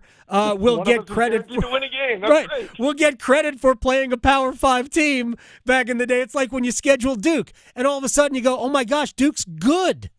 Like, we can't do that. We can't schedule a team that's good in those leagues. So it is. I don't believe. I've said this for years, David Hale. We'll close on this. I don't believe the committee really cares who you play. I think they only cares what your win-loss record is and, as it turns out, your neighborhood. And if you live in the Big Ten, you're automatically elevated. It doesn't matter. We did this for how many decades with Wisconsin and Iowa when they weren't really that good because they didn't beat anybody good. But, man, they had good records. Well, and look, 2 things that I'll say on this. I agree with you to some extent. That's certainly how it's played out this year, is that record trumps everything else for the most part. But it is my biggest complaint going back 11 years now is that the logic only holds for so long. You use that logic when you're talking about this team, and you use completely different logic when you're talking about another team. Like, again, SMU's record should have it higher than where it is. So it's very frustrating to me that there's not like a standard, like, here's our priority list. It's pick and choose what you want to prioritize based on the team that you want to rank here. And that there's no system to that. And then the other thing is, and I know people have mentioned this, and I am in no way suggesting like Word Manual is manipulating the committee or anything like that.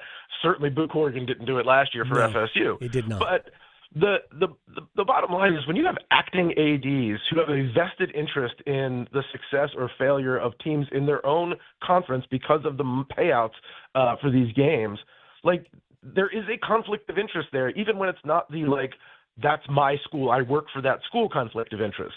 And it's mind-boggling that we allow acting ADs to sit on this committee and determine who gets to be in the playoff and who's ranked where. Like, it's so patently ridiculous, and yet it's almost like we take it as for granted that this is. Of course, we do that. Why wouldn't we? Right, because it's college sports. The beauty of college football, because everything is stupid. Yeah, it's because it's college sports. It is as we say, par for the course. David Hale at a David Hale joint on Twitter. Always good to catch up, my friend. I appreciate your time.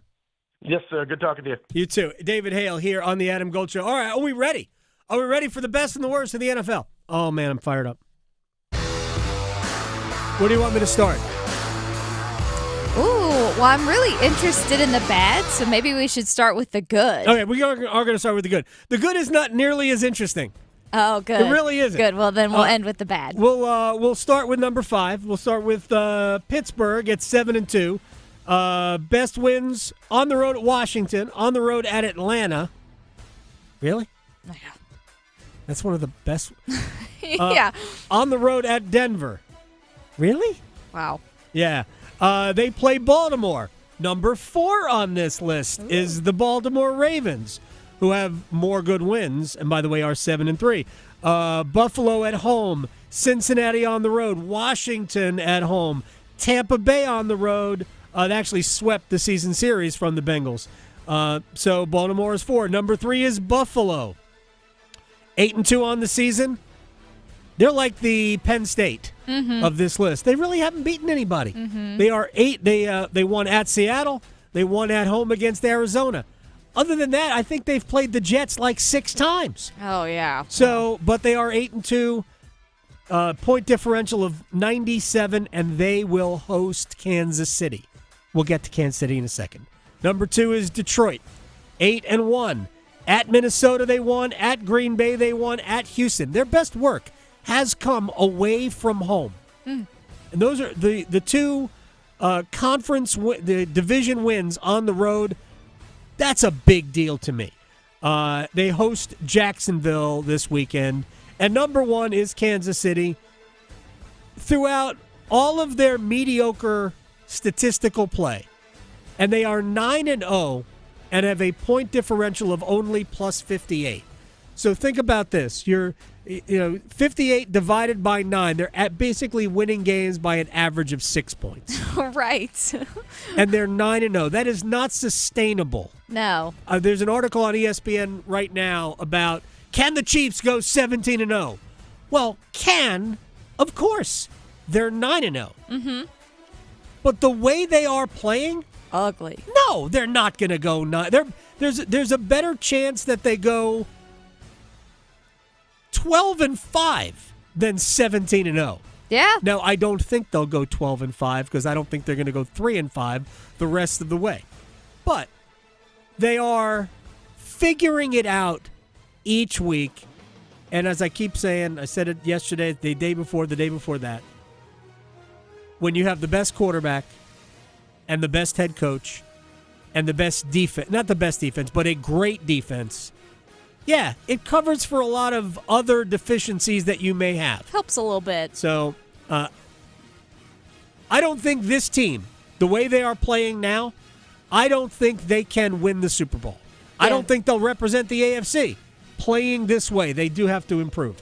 But, man, right now, it's kind of fun to watch them win. All right, you ready for the bottom? Fall into wins. Yes, I am. All right, we're going to start at number 28.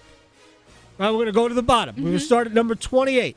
The Chicago Bears. Oh, yeah. Okay? And he prefers. The Chicago Bears, who are 4-5. How about this? The last touchdown pass that Caleb Williams has thrown in the United States of America. All right. Because they did play overseas. They did. Right? The last touchdown pass that Caleb Williams threw in the United States of America was October 6th. Oh, wow. That's right. That was at the beginning of spooky season. Against who? Ooh. Yes! The Carolina Panthers. Yes! There you go. It was late in the second quarter of the game against the Panthers. Nice. That was the last time he threw a touchdown pass here in North America. Had to be mentioned.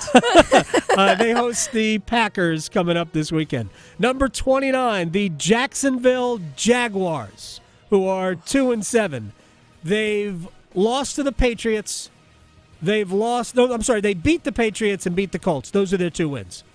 Wow. Yeah. Not impressive. There's not very much there, and Mac Jones is playing. Yeah. Yeah. Because Trevor Lawrence is hurt. That is true, which I don't think helps or hurts. I think they're both bad. No bueno. No bueno. At Detroit is where they are this week. Number 30. Oh, and the spread is stupid on that. Have you seen? No, I have not. It's got to be high. It's at like 13.5. Oh, that's low. Yeah, well, they just figured it's an NFL game. They just figured Detroit's going to play with their food. It's like college. Number 30, the New York Giants. Yikes. That's right, the New York Giants, number 30. They're 2-8. They have lost 5 in a row. Mm-hmm. And it seems to me that they keep doing the same thing, but you know what? When you're bad and they are 2-8. Yeah. Yeah, when you're bad, you're bad. Yeah. It's really hard They to might change it up without putting Daniel out there, Daniel Well, Jones. that is true. So maybe they'll actually get a win without him. Are they going to go to Tommy DeVito? It's a good So question. you can see the guy with the hat on the sideline, his agent? With his agent, Yeah, yes. that would be fantastic. So they are number 30. Number 31. We are really getting there. This is hard. This is way more difficult than I thought it would be. Number 31. The New York Jets. Oh, boy. Aaron Rodgers. They are 3-7. New York got the worst possible news yesterday when Rodgers was asked if he was coming back to play in 2025, and he basically said, yeah. Oh, no. You know the Jets fans were like, no. Jets fans have to be like, no, don't do this. Please don't. We want a reset. Yeah. We want everybody gone. We want to start over. You and all your friends, all of them, leave. Get out. Holy cow, what terrible news Jets fans just got. It's awful. Aaron Rodgers is leaning towards returning for another season with the Jets. After 2 knee replacements and maybe a hip replacement. Gosh. He's going to be living at an assisted living facility in Florham Park, New Jersey, and commuting to practice. He's going to be driven to practice. That's number 31. And number 32, the worst team in the National Football League, the Dallas Cowboys. Yes, All we're right, here. And here's why. Dallas at home, where they will play this week against, I forget who they're playing. My fault, they're playing at home. Dallas is 0-4 at home. Wow. And their point differential at home is minus 94 in 4 games. And here's the thing. They played Baltimore in Dallas and only lost by 3. But Dallas scored the last 19 points of that game to make it close. Wow. This is when Dallas still had hope for the season, right? Yes. And I think the final score of that game was 28-25. So, but in the other 3 losses, they lost by 25, 38, and 28 at home. That is opposite of what they're known for. At home. At home used to be their sweet spot. You know, they need to bring back the Salvation Army, like one of those cauldrons or something, so they can jump in it. That's what they need. Ezekiel Elliott could go jump into the, oh my gosh. That's what they need. They have lost 4 in a row, and they are, especially without Dak Prescott. They're the worst team in the league. And they all know that Mike McCarthy's getting fired. Everybody in the world knows it. Mike McCarthy knows it. That is the worst team in the National Football League. While they sit back with their fat contracts. Their Of new course. fat contracts. I told you the bottom was a lot more fun. Oh, it is. Than the top. It is. And the Panthers were only mentioned slightly. Not in it, though. Only for providing the touchdown pass to Caleb Williams. No Saints, although I think they just won. Didn't they win this past week? They did. Right? So no Raiders? Yeah. And they're terrible? They are bad. No Patriots, and they're bad? There's a lot of bad. There's a lot of competition for bad in the NFL. Mm-hmm. But the Jets and the Cowboys, that was the real fight. Who's truly the worst team? Right. Don't hate to see it. Yeah, exactly. I'm 100% with you on that. All right, we'll come back. We will stretch, and we will place bets next. Going beyond the box scores. Adam Gold on the North Carolina Sports Network.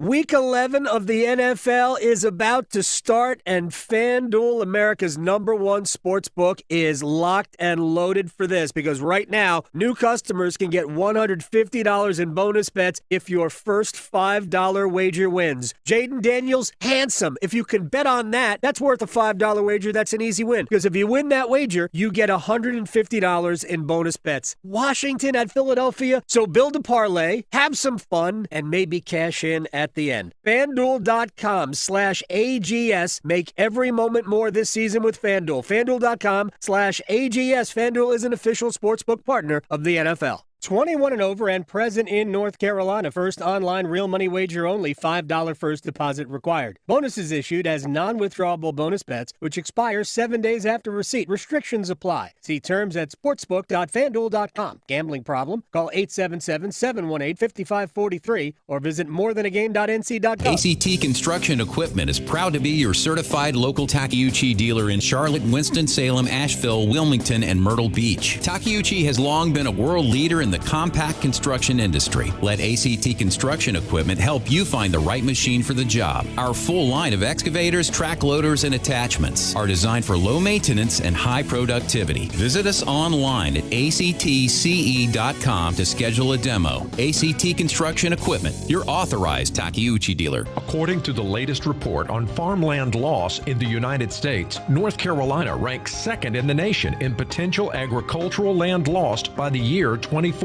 If you own land that may be converted from agricultural use, the North Carolina Department of Agriculture and Consumer Services may be able to help. Grants for the purchase of development rights are available through the North Carolina Agricultural Development and Farmland Preservation Trust Fund. Landowners can learn more at ncadfp.org.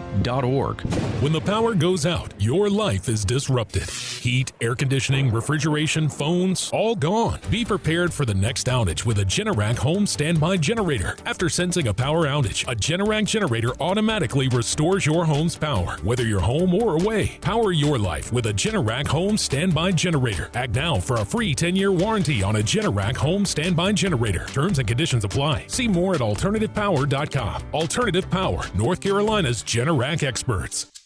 Have you lost North Carolina Medicaid? At healthcare.gov, you can find a low-cost, quality health plan. Do plans cover doctor visits? What about emergency care? And prescriptions? All covered and more. Plus, with the new law, 4 out of 5 customers can find a plan for $10 or less per month with financial help. Healthcare.gov is here for you. Enroll today for coverage starting the 1st of next month. Paid for by the U.S. Department of Health and Human Services. Psst. Hello there. It's me, your internal clock. Yes, the one you sleep through on weekends. You've probably heard my TikToks, but I'm straight up sounding the bell now. It's almost time to start applying for college. That means you got transcripts to gather, letters of rec to request, and campus tours to schedule. But hey, we've got time, and we've got CFNC. CFNC.org can help us plan, apply, and pay for college. We got this, trust me.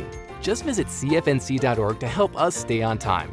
It's that time of year. We can't wait to visit our loved ones. Don't let COVID-19 and the flu stop you. So make sure you don't have to cancel on those you love the most by getting your flu and COVID vaccines. Both flu and COVID vaccines have been updated to fight against the new virus strains that will continue to spread this fall and winter. Don't wait. Get your updated shots today. Get protected this season with updated COVID-19 and flu shots. Visit myspot.nc.gov and find yours today. This is Adam Gold.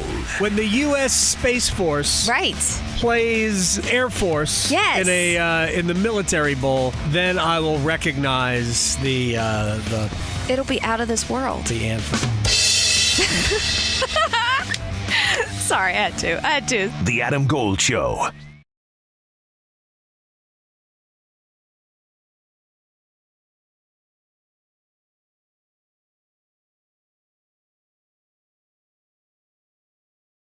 It's the Adam Gold Show. I'm Adam Gold. Victoria's here. We'll talk to Patrick Johnson, 94-3 the game in Greenville. East Carolina fired their head coach. They've won their last 2. They're headed to Tulsa and I had to, do I need glasses? There are 2 touchdown favorites on the road, and my question is, how bad is Tulsa? I mean, that shouldn't be the first thing I think of with East Carolina being a 2-touchdown favorite away from home. But Tulsa must be bad. I mean, the money line number is huge. So we'll talk to Patrick Johnson about the Pirates and maybe some transformation since the dismissal of Mike Houston. Right now, though, it's time to stretch. Okay, so like I mentioned earlier, there is the Jake Paul and Mike Tyson fight that you can see on Netflix. tomorrow. I've said Friday, but I kind of forgot tomorrow's Friday. So, if you were wondering how much money Jake Paul is spending on his outfit, well, I have that answer. But he also has another unnecessary purchase that he made. Literally made, but bought with a ton of money because he was trolling Mike Tyson. So at his press conference recently, he was wearing, let's see how much, $100,000 diamond spiked ear protectors for his ears. He has two of them. I get it, because it was Mike Tyson. Mike Tyson likes to bite people's ears off. Yes. So yes. That's clever. He has two of them. He only wore one during this press conference. Because Mike only bit one ear. Exactly. So you can see that if you want. He cannot wear this during the fight. So obviously this was just to troll his opponent. But he is equipped with that, and in case you were wondering how much his outfit cost, about $1 million. That's it. That's only what it costs. So, yeah, this YouTuber. He's such a... I know. So he is such a... yeah. Thank you. I really would love to see Mike Tyson win this one, and I never thought I'd say that. But, so yeah, Mike is ready. This is going to happen tomorrow around 8 p.m. Eastern time on the Netflix. So have fun watching that. I know I will be, just because I'm hoping for good things. Now, something I was not prepared to read about today, but supposedly Jason Kelce has dethroned the Queen of Christmas. Only for a second. Who is the Queen of Christmas? Mariah Carey. Because she has the All I Want for Christmas Is You song. Right. So, and it's always number one when Christmas rolls around. Like, it always comes back and is number one on the billboards. Whatever. It's just one of those kind of songs. Well, not anymore. At least for this little chunk of time, because Jason Kelce did a duet with Stevie Nicks. Did he really? He did. And it's called Maybe This Christmas is a Christmas song. I have to look this up and see what it sounds like. Maybe we'll bump back with that next. You absolutely have to. I'm sorry you do. I Those are the rules. I know, I have to. And so on his New Heights podcast that he does with his brother Travis, you might have heard of him, he said, quote, I've fought my whole life to be the Queen of Christmas, and the fact that we're finally there, it's just really special. Perfect. And so just keep in mind, it's still pretty early in this Christmas process, but you go, Jason. Just make those waves. Yeah, it's hit number one on the holiday chart. So very nice for iTunes, if you have iTunes, so you'll find it there. But I don't know. We'll see. We'll see if we'll make some good picks, though. Hope so. I liked it. I know. I thought we changed our pick thing since it You be a was little gone. Morris Day. I know. Bushwood, sir, and I never slide. Okay, you can open. I know you. Not sure I've won anything this week at all. Oh. No, yeah, it's been bad. Maybe we'll do better today. I thought overtime was going to hit yesterday, and then that happened. Ooh, yeah. Exactly. No. Well, I'm going to do all football picks. First football pick, I'm going to go with Saquon Barkley to be the first touchdown scorer tonight. So that is plus 390. All right, 390. We're going to go, I'm going to wait for football. Devils are in Florida. They just played against Florida in New Jersey. New Jersey won that. Back to Florida. Evan Rodriguez for the Panthers. Anytime goal scorer plus 420. Okay, well, my next one, first half total. So it's set at 24.5. I've got to take the under with this. I don't know. That is minus 135, but put it in a parlay. Okay, I like that. And we have football tonight. Yes. Oh, wait. U.S. men's national team football. Playing at the office against Jamaica. It's a Nations League quarterfinal match. I think we're heading into extra time. Give me a draw plus 210 between the U.S. and Jamaica. Ooh, okay. Well, last but not least, the other football game that I've been talking about, Eagles and Commanders. Give me the Eagles to win this one, even though I think it's going to be a dogfight. Give me the over 49.5. That's plus 175. All right, I've got the Eagles minus 3.5, over 49.5, plus 240. And as a bonus, Jalen Hurts, 2 or more touchdowns, plus 500. There you go. Wall of Sound.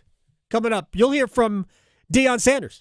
Serving it up hot and fresh every day. Adam Gold on the North Carolina Sports Network.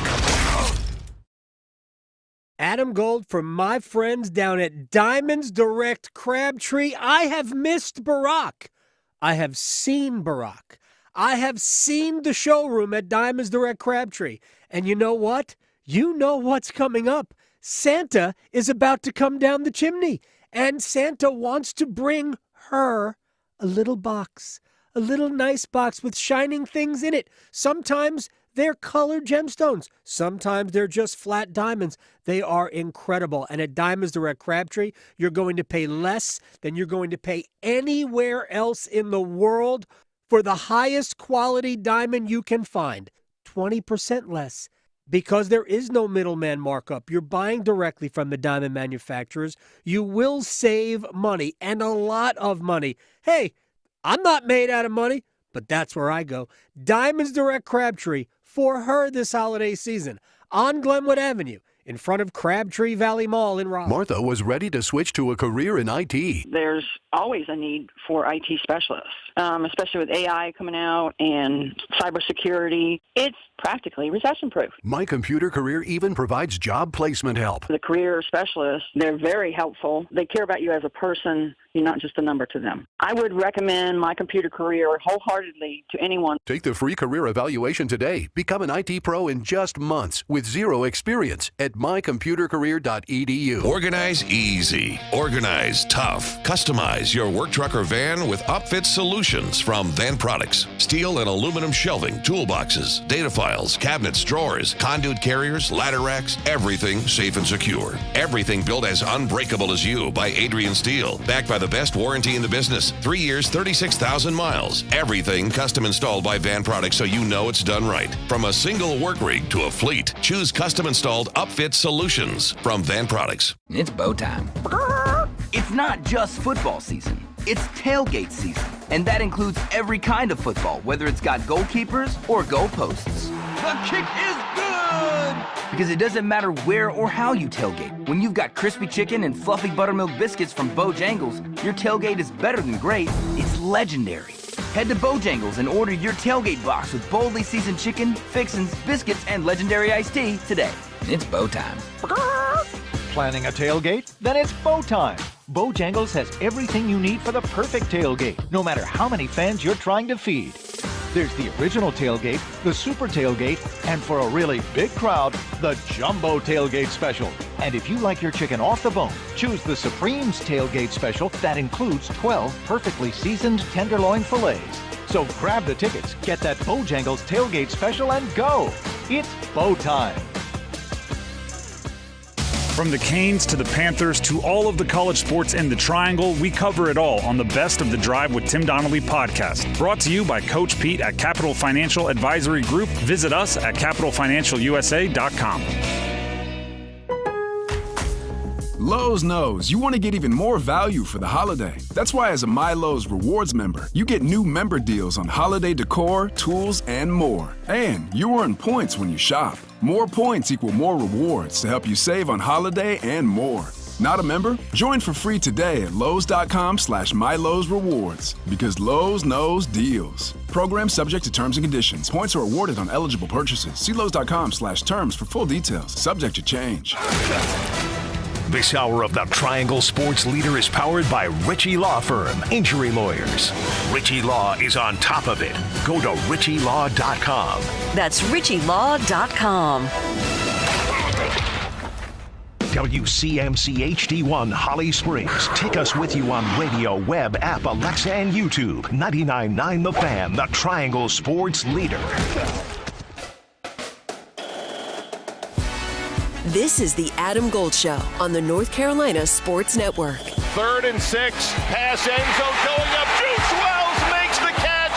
Got the foot down in the back of the end zone. Touchdown Rebels on a 10-yard strike from Jackson Dart. Here's Beck looking. Beck throwing. Tip ball intercepted at the 15-yard line by John Saunders, who slides down at the 25. Carson Beck throwing his 12th interception of the season, and with 7:22 to go, Ole Miss 12-point lead and the ball. Ole Miss got themselves back into the college football playoff fake bracket. We'll see if they're still in the fake bracket next week. I have no idea. I don't know who they play yet. We have 3 more of those. The only bracket that matters at all is the last one. And I do believe that they tear it up and start over every week, but I don't believe that they put that much effort into it. I'm sorry, you're not going to convince me that they spend an inordinate amount of time on something that doesn't matter. Just doesn't. But I think by the end of the season, other than last year, I don't believe they've gotten it wrong. Last year they clearly got it wrong, and they screwed it up. There's no way around it. They did. They were influenced by the public perception of the SEC. Of course, they're not right now being influenced by the public perception of the SEC because everybody understands that they're playing great football in that league, not really in the Big Ten. Just isn't enough good. There's not enough quality in the Big Ten. What did David Hale tell us? That in Bill Connolly from ESPN, he does this power ranking, S&P. 9 of the top 17 teams, 9 of 17 are in the Southeastern Conference. Like, I believe if Clemson is impressive in wins this week over Pittsburgh and in their regular season finale against South Carolina, I think Clemson has a decent shot of being a playoff team. 10-2, you beat South Carolina, you beat them convincingly. I don't think they will. I mean, I think they might win the game, but I don't think they're going to beat them convincingly. But if you, have a 10-point win over South Carolina, I think Clemson has a chance to be in a playoff at 10-2. Because I think the win over South Carolina is a good one. And I think beating Pitt would be a good win. And that would be this week. But that's for later. Right now, we're going to hear from Dion Sanders in the Wall of Sound. The Wall of Sound is a function of this studio. There's no doubt about it. Not only are we going to hear from Dion Sanders, you're going to hear from High Point men's basketball coach Alan Huss. We are going to hear from him, and I do want to give a quick shout-out to Earl, E-R-R-L, on Twitter for alerting me to this, because I am a sucker for it. We're going to get to it just in 1 second. First, Rod Brindamore. Last night, for the Hurricanes, they pulled Pyotr Kochetkov after the third goal, not because he played poorly. I think they pulled him because they weren't sure he was healthy. Do we have an injury update? No, I mean, I'm hoping he's all right. I haven't even checked on him yet, but he did, I guess they get banged up there. I don't know yet. All right, we don't know. Here's the thing. He stayed down on the ice after the goal that made it 2-1. It looked like he was significantly hurt, but he stayed in the game. And it was hard to tell whether or not his movement was labored, because I'm not at the arena and the TV doesn't follow him constantly. But I am concerned because Frederick Anderson is not rushing back to help out the Hurricanes. Frederick Anderson will return to action when he is 100% healthy, however long that takes. That's the history of Frederick Anderson. You could take that as a slam if you want. I think that's a statement of fact. All right, so the Eagles are hosting the Commandos this weekend. And Philly leads by a half game in the division. And what they have in Saquon Barkley and their running game just might be enough to keep Washington at bay. Sal Paolantonio from ESPN. They definitely will lean more on the running game in this game for a couple of reasons. they want to try to keep Jaden Daniels and that Cliff Kingsbury offense off the field. And the way to do that is to control the clock, get good field position, stay ahead of the sticks, all that stuff that makes you a consistent offense. And I think that they can do that in this game. The second reason would be you're on a short week. You know, Nick Sirianni was saying this week that the coaches had to condense their normal 100-hour week into about 1/3 of that. And they didn't have a lot of practice time. They do everything on walkthroughs. They do it in visualization on videos in the meeting rooms, but they don't get the reps in practice. So when you don't get the reps in practice, you really have to go back to what your bread and butter is, what your foundation is, and that's the run game. So, yeah, I do anticipate them leaning on it quite a bit. Yeah, especially since Washington can't stop the run. You can run on Washington, and I think the Eagles will try to do that. If Washington can slow Philly's run game down, I think Washington will win the game. But it's not going to be easy to do that. It's what Philly does best, and it's what Washington does the worst. All right, to Dion Sanders, who has, without question, 2 of the top 5 or 6 players in the upcoming NFL draft, Travis Hunter, the wide receiver / cornerback, and his son, Shedeur Sanders. And he was asked on, I don't know the name of the show on FS1, but Keyshawn Johnson is now hosting it. Michael Irvin is there as well as others. And he was asked if he had a place he wants to see his son and Travis go. I'm not going to give you reason. I give you understanding. Give me understanding. Somebody that can handle the quarterback that he is. Somebody that can handle understanding that what he's capable of. Someone that has had success in the past handling quarterbacks, or someone in an organization understands what they're doing. Not just throwing you out there amongst the wolves if you don't have the support in the infrastructure of the team. Forget the line. He's played with lines that hadn't been great, but he's been able to do his thing. But just the infrastructure of the team and the direction of where we're going. He could deal with anything. One thing about Shedeur that separates him from a lot of quarterbacks, Shedeur started every game in high school, every game in college, but one. And he's just, he is like that, man. Like, he has a true gift, and it comes from God, and he loves this game of football. You see him stunning like his daddy every now and then, but that's just who he is. He got that honest. You got to see that. He got that honest. But this kid loves this game, and he has an insatiable appetite to win. And I want somebody to be able to propel him to the next level as well. You know, not just getting drafted by a team, because we ain't having it. All right. Look, I don't know if you can orchestrate that, but if you can, and you can get Shedeur Sanders to a place with a good infrastructure and good ownership, good management, with a good track record, awesome. There's not a lot of those teams drafting very high in the draft, and I would offer stay away from the Jets. That's what I would say. It's probably a good idea. Stay away. Definitely stay away from the Jets. All right, now on Tuesday night, High Point beat North Carolina Central men's basketball. 76-60 was the final score. Apparently, both teams are kind of banged up. And Alan Huss is the head coach of High Point. And he, in the post-game press conference, he wanted to make a point right at the beginning about the opposing coach. Yeah, I've got to start by giving a lot of credit to North Carolina Central. They're down men. We're down a few too, but they're really down men, and you know they've got a program developed there that is just it's enviable. They've won at a high level for a decade and a half now. If I botched that, I'm sorry, but around a decade and a half now, they've won at a high level. They've got culture, and it doesn't matter who they put in their system.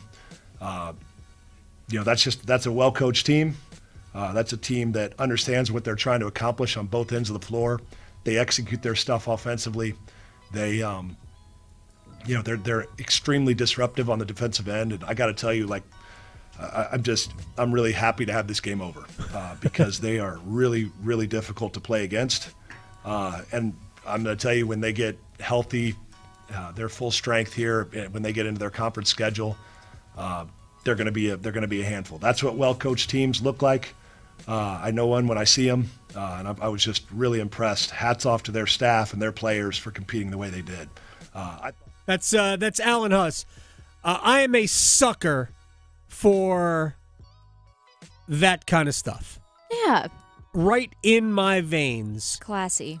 Yes, and is it because he is complimenting Lavelle Moton and his staff at Central? Doesn't hurt. You know, if he had just played against, I don't know, Kennesaw State, would I have thought we need to play that? Probably not. No, probably about it. Not. But it is about Central and Lavelle Moton, so we'll let everybody hear that. Good on you, Alan Huss. All right, when we come back, Patrick Johnson on a resurgent East Carolina Pirates outfit? Really? Next. Serving it up hot and fresh every day. Adam Gold on the North Carolina Sports Network. We're kicking it this fall with college football. Join 99.9 The Fan all season long and catch your favorite teams in action. The ACC, the SEC, and every conference that matters. You'll find the best matchups here. The Blue Devils up 21-20, and they got their arms reaching for that bell. College football on 99.9 The Fan is brought to you by Wake Med, Sammy's Tap and Grill, and Roofworks. Adam Gold here from my man, Coach Pete DeRuta, Capital Financial Advisory Group in Apex. Are you ready for retirement? Maybe you are, maybe you aren't, but do you even know? I know who you can call. Coach Pete DeRuta, he can help. 888-843-0013, or you can text Adam to 600-700.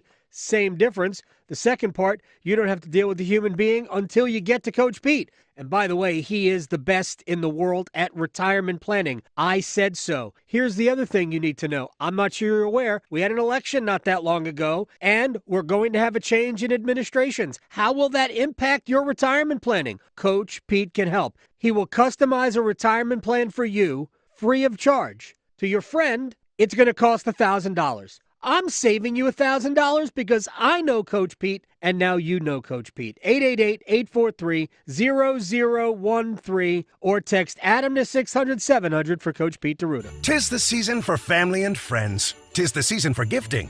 And 'tis the season for making holiday dreams come true. 'Tis the season for using the old-timey contraction 'tis. And 'tis the time of year for holiday scratch-offs. With over $85 million in total prizes, 'tis the best gift of all. 'Tis the season to gift endless joy with holiday scratch-offs from the North Carolina Education Lottery. Must be 18 to play. Approximate overall odds of winning range from 1 in 3.06 to 9.95. Problem gambling helpline 877-718-5543. The Ram Black Friday sales event is going on now, with great deals on a wide selection of powerful and dependable Ram trucks. Now finance and get $7,500 total cash allowance on the 2025 Ram 1500 Bighorn Crew Cab. Go to ram.com and hurry to your local Ram dealer for this Black Friday offer. $7,500 total cash allowance on the 2025 Ram 1500 Bighorn Crew Cab. Financing for well-qualified buyers through Stellantis Financial. Not all customers will qualify. Residency restrictions apply. Take delivery by 12/2/24. Hey, what do you say? John Forsland here from my friends at Buffalo Brothers. I live and work on both coasts, travel the country, and there's nothing better than Buffalo Brothers. The best wings on the planet and half-price appetizers Monday through Friday, 4:30 to 6. Visit all 5 Triangle locations and ask for their great daily beer specials. And how about this special? Every Sunday, they have $6 Bloody Marys and $6.50 Jamesons. Dine in, carry out. BuffBrothers.com. Aw, man, now I want wings. Will you make the right call? Time's running out, pressure's on, and you need your roof replaced. Hi, I'm Holly from Roofworks. It's 4th and goal, and the decision's in your hands. The competition can't stop you. You're about to score the game winner. We've trained for years for this moment to raise the roof for you. So avoid the noise and put us in the game. Call Roofworks today or visit us online at roofworks.com. That's roof, WERKS.com. I want to learn how to cook, but I keep ordering takeout. Accomplishing goals is hard, but when your goal is to learn a new language, Babbel makes it easy.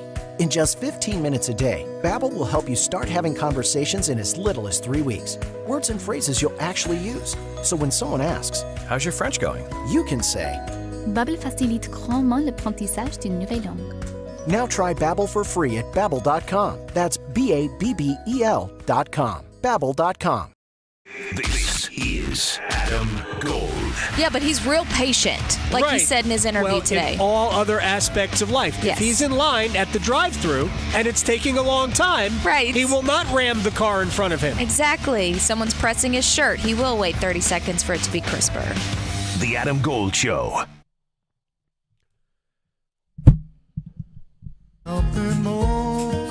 Maybe this year love will appear deeper than ever before.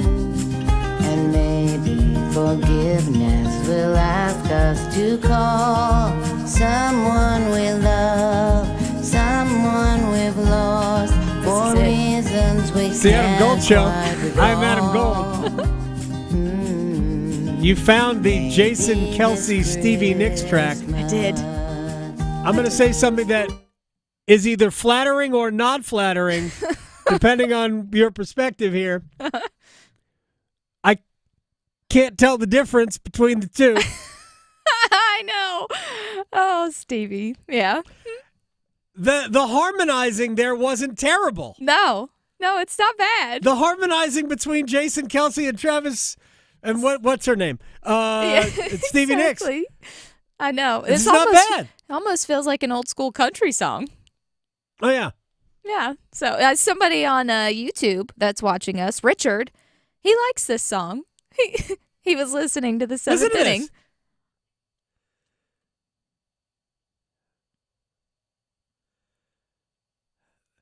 It's just not awful. I know.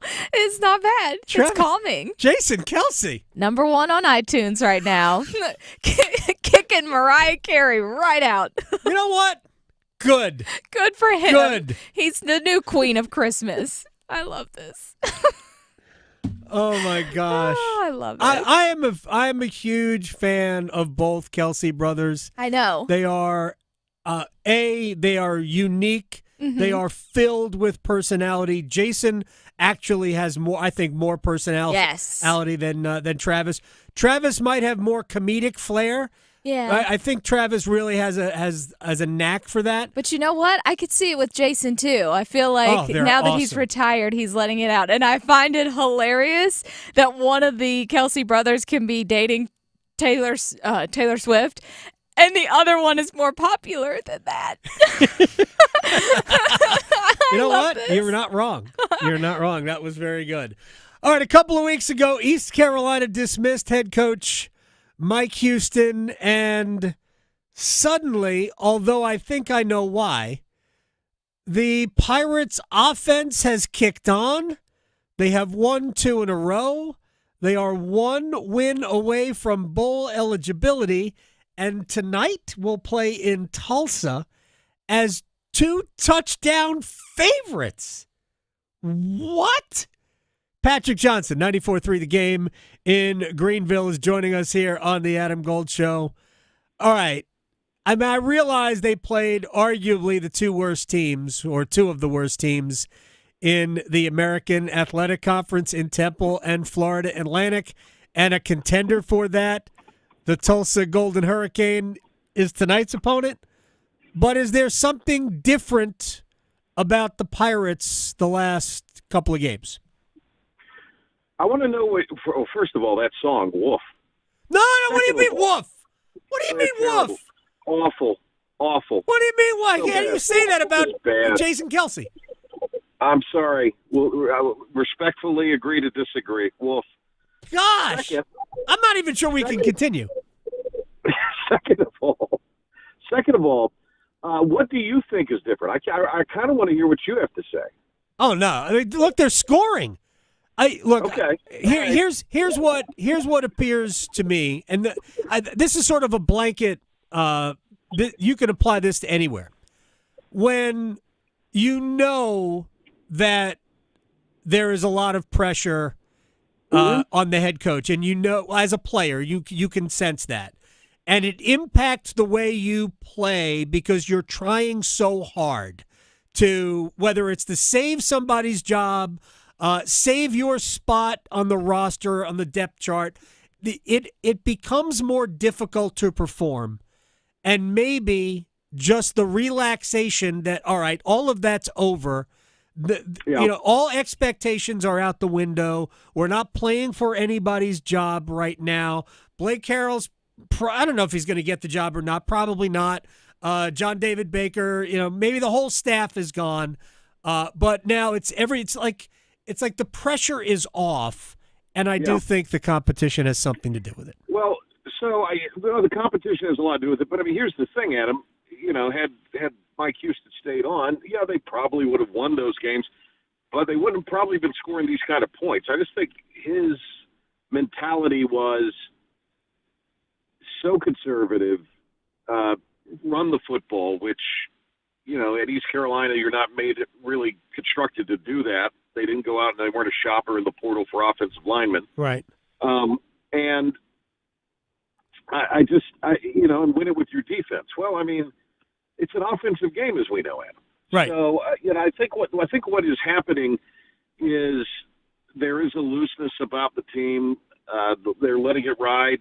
John David Baker's come down to the sideline. That's apparently inspired the offense and has allowed for some greater adjustments. Little things. Blake Harrell is kind of letting them have fun the night before a game. Doesn't have them sequestered in meetings. They still are at a team hotel, but they're doing more team activities, if that makes sense. Right.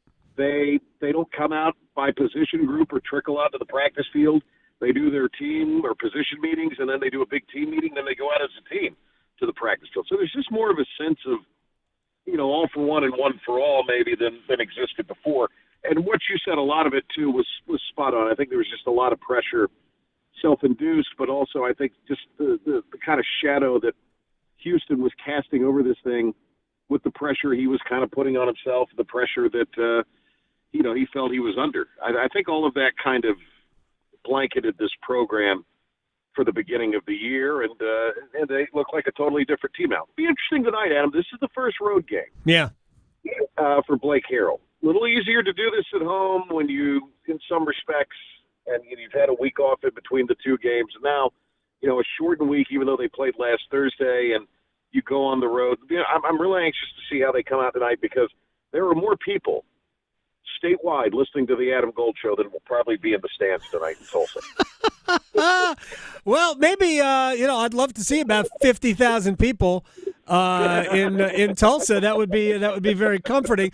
By the way, I have heard, and I'm not an insider, Patrick Johnson, 94.3 The Game in Greenville. You're more of the insider than I, but I have heard that the team has listened to Maybe This Christmas by Travis Kelce and Stevie Nicks before games. I've heard. God, I hope not. I can't confirm it. I'll say this. If you gave me the option to wait around Tulsa, Oklahoma all day or listen to that on repeat for about 6 times, I'd take waiting around Tulsa, Oklahoma all day. Oh, my gosh. Well, there's a lot to do. That Tulsa King. Have you ever seen Tulsa King? I have not watched it. I can't. Can anybody understand anything Sylvester Stallone says at this stage of the game? Subtitles. You can watch it with subtitles. Okay, if I could get that. It's like a foreign language. They should teach Stallone in school. Patrick Johnson, 94.3 The Game in Greenville, is joining us here on the Adam Gold Show. So, with where the Pirates program is supposed to be, not where they are, but where they're supposed to be, the status within the community, within the universe, alumni, within the sport itself, where are they looking for the next guy? Does Blake Harrell stand a chance at being the next guy? So kind of fill me in on where we are there. I think tonight could go a long ways in determining what happens with Blake Harrell. He wins tonight. He's 3-0. You go to North Texas after that. Navy is not as daunting as perhaps they appeared to be at one time. I mean, I certainly think Navy's a better team right now. Their record's better, but they've shown some some cracks the last few weeks. So I don't think that's quite the task that it was, originally looking like it might be the day after Thanksgiving. So the thing about Blake Harrell, theoretically, you'd save some money. And look, whatever happens with this House decision, East Carolina has kind of made it known they're going to be as full a participant in the American as they can be with the revenue sharing. So some of that money could be applied towards that. So from that standpoint, you do save some money potentially with Blake Harrell being the coach. I host the coaches show, Adam, on Monday nights. We're at a local establishment, Tiebreakers in Greenville, and every time Coach walks in, he walks in the front door, doesn't walk in some back door, that kind of thing. He walks in the front door just like an average guy. I mean, he's a heck of a guy, Blake Harrell is. And every time the fans that are there, which we've had huge crowds since he's been named the interim coach, they applaud him. He gets an ovation when he walks. It's like when Adam Gold walks into the Lenovo. A big ovation. Huge. Enormous. Yeah. Fortunately, I get there. Nobody's there. So, and everybody who is there, the security people, they're already standing. So I nod my head, I wave to the crowd. Yeah. I do all of that. To answer your question, I think Blake Harrell will know more tonight, possibly after next week. But I think, this is the nature of it. They're having to do their other due diligence on other candidates. There's, there's rumor they've reached out to this person. There's rumor they're interested in that person. Certainly Joe Sloan down at LSU being an alum checks a box. Garrett Riley has a connection here. He may end up somewhere else. Who knows? And then you don't know what Helton at Kentucky. He's got the connection, or Western Kentucky, excuse me. He's got the connection with the AD, John Gilbert, from being at Tennessee.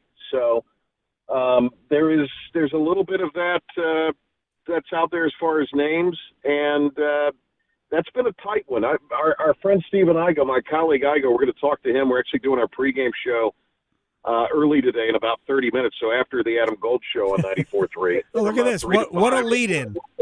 Yeah, so it's a huge lead-in. And so we'll be on, and then we'll kick it up to Coach Logan, and we'll get some campfire stories of days of yore with Coach Logan, and then we'll have the game tonight. So it's a full day, and I got my third straight ESPN Plus broadcast tonight. I got women's basketball tonight, so it's just it's busy. You are everywhere, Patrick Johnson. Before I let you go, let me ask you this question. This is big picture about the university, I guess, at large. Where are they, do you think, with regards to participating in the House versus the NCAA settlement? Well, as I say, the indication that I have gotten, and off the record conversations, on the record conversations, they're going to be as active a participant in the revenue sharing as they can be, as they can be in the American. I'm anxious to see what the other schools do in the American, and see kind of how that. I had volleyball last night. Charlotte was here, and that's a sport they don't fund at the level that other American teams do out in Charlotte. And I mean, that's certainly their prerogative. They know their situation out there, but it's just little things like that. It just kind of makes you wonder. I really like the direction John Gilbert, the AD, has things going. He's done a really phenomenal job at fundraising. He, publicly doesn't get too high or too low on these things. I mean, he looks at it with a real analytical mind.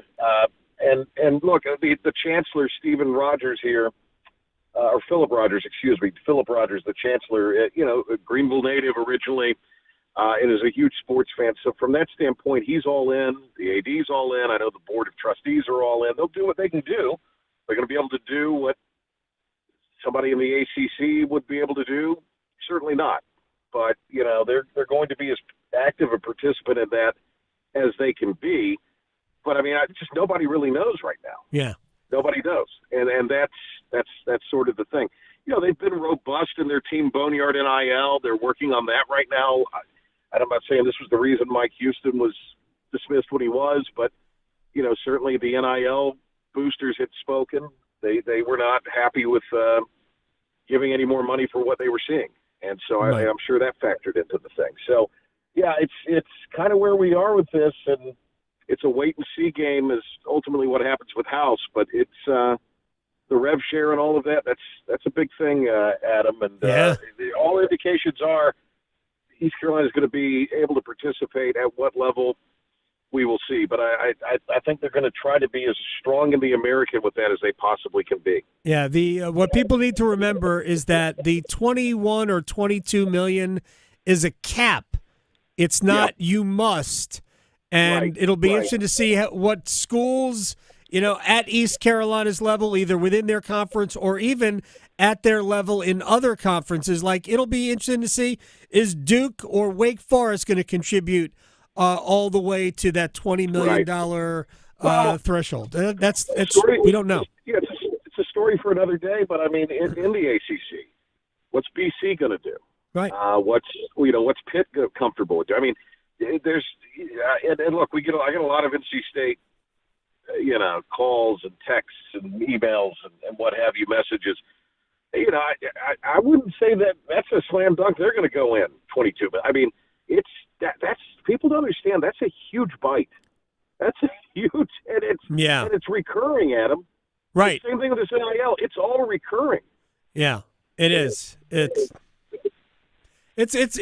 going to be a game changer for college athletics, and I don't think necessarily a good way. I'm all for players getting money, but absolutely. This is also a lot of this is back pay.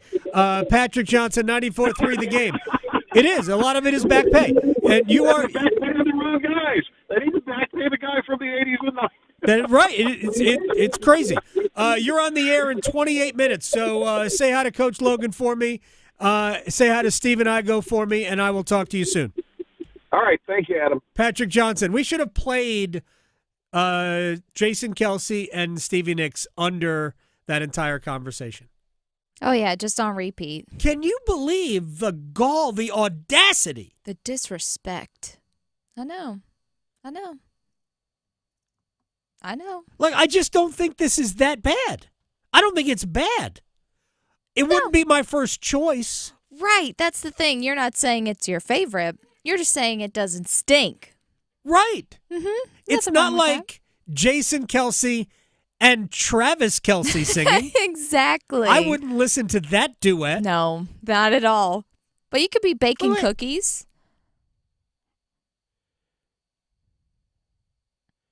I feel like I'm watching a Pooh movie. I know. This is like, I mean, I don't know. He almost sounds like Kenny Rogers with a cold, maybe. I think this is in the Tigger movie. Maybe. Yeah. There you go. All right, that's very good.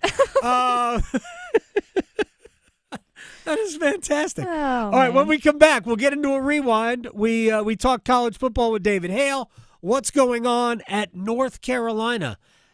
Could it be that with all they've gone through, the fact that they had the week off comes at the right time? Could they actually make something out of this season that nobody saw coming about a month ago? We'll do that in the rewind next. Raleigh to Boone, Charlotte to Chapel Hill. Your Carolina is covered. Adam Gold on the North Carolina Sports Network. I am Bruno Hinojosa and I live in Asheville. I work in construction and I just enrolled in NC Medicaid. I went to their website, applied, and got covered. Doctor visits, yearly checkups, and even emergency care if I need it. Being a business owner can be stressful at times, but knowing that I got covered, it just takes weight off my shoulders. And I can get the care that I need when I need it at low or no cost. And it's one less thing I need to worry about now. NC Medicaid is for more people. See if you qualify at medicaid.nc.gov.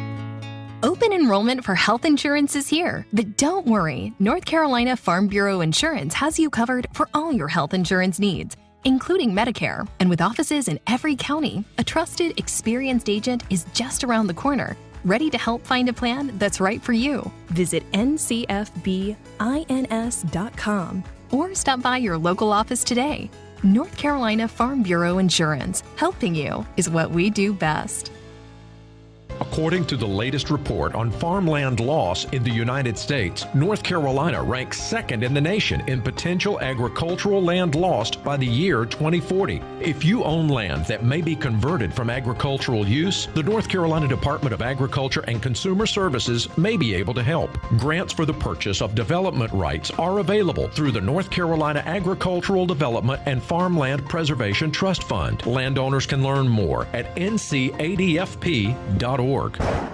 Some call it overplanning. At Alternative Power, we call it foresight. Be prepared for the next power outage with a Generac home standby generator. After sensing a power outage, a Generac generator automatically restores your home's power, whether you're home or away. Generac, it's not just a generator, it's a power move. Act now for a free 10-year warranty on a Generac home standby generator. Terms and conditions apply. See more at alternativepower.com. Alternative Power, North Carolina's Generac experts.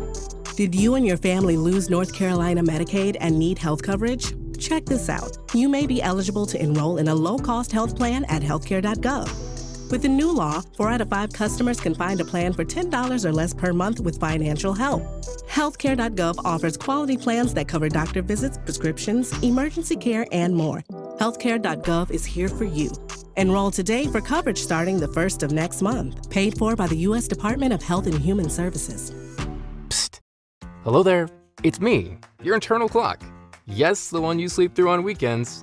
You've probably heard my TikToks, but I'm straight up sounding the bell now. It's almost time to start applying for college. That means you got transcripts to gather, letters of rec to request, and campus tours to schedule. But hey, we've got time, and we've got CFNC. CFNC.org can help us plan, apply, and pay for college. We got this, trust me. Just visit CFNC.org to help us stay on time. Did you know? Atlantic hurricane season runs through November. From gathering necessary supplies to planning an evacuation route, now is the time to make sure you and your family are prepared. And if a storm damages our electric system, local public power providers are ready to respond and restore power quickly and safely. As a public power customer, you benefit from having an electricity provider that restores power faster than other providers do. Visit electricities.com for storm preparation tips and resources. Have you ever noticed how little things can make a big difference? A simple thank you, a friendly smile when you pass a stranger, looking people in the eye and greeting them with, "Hi, how are you today?" And really meaning it. It takes so little time, but it works wonders. In North Carolina, we have always taken pride in being kind to everybody. Little things do make a difference. Makes you feel better. Makes everyone around you feel better. This is Adam Gold. When the U.S. Space Force plays Air Force in the Military Bowl, then I will recognize the It'll be out of this world. The anthem. Sorry, I had to. The Adam Gold Show.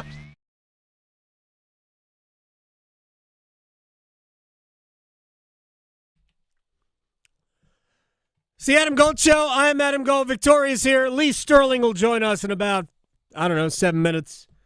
We'll get his picks. Was that the first rough week that he had? Hope he's okay. I think so. I hope he's all right. I know. And I'm pretty sure we're going to have UFC picks, too, because there's a big card this weekend. All right. Well, you guys need to work that out. That's not I'm not involved. Jake Paul and I am not involved in any of Mike that. Tyson thing. I know. I'm still up one. Are you? Lee. Okay. Yeah, I'm still up one. I'll let you guys get into the octagon together. That'll be very cool. I watched the video again in the break. I am hooked. See, now it's going to be a staple. I'm hooked. Maybe this Christmas. Yeah. I know. I like it. I like how into it Jason Kelce is. He's totally very into it. He is very into Right. it. I love this. Yeah, it was very cool. Invite you to go check it out online. All right, let's do a quick rewind, shall we?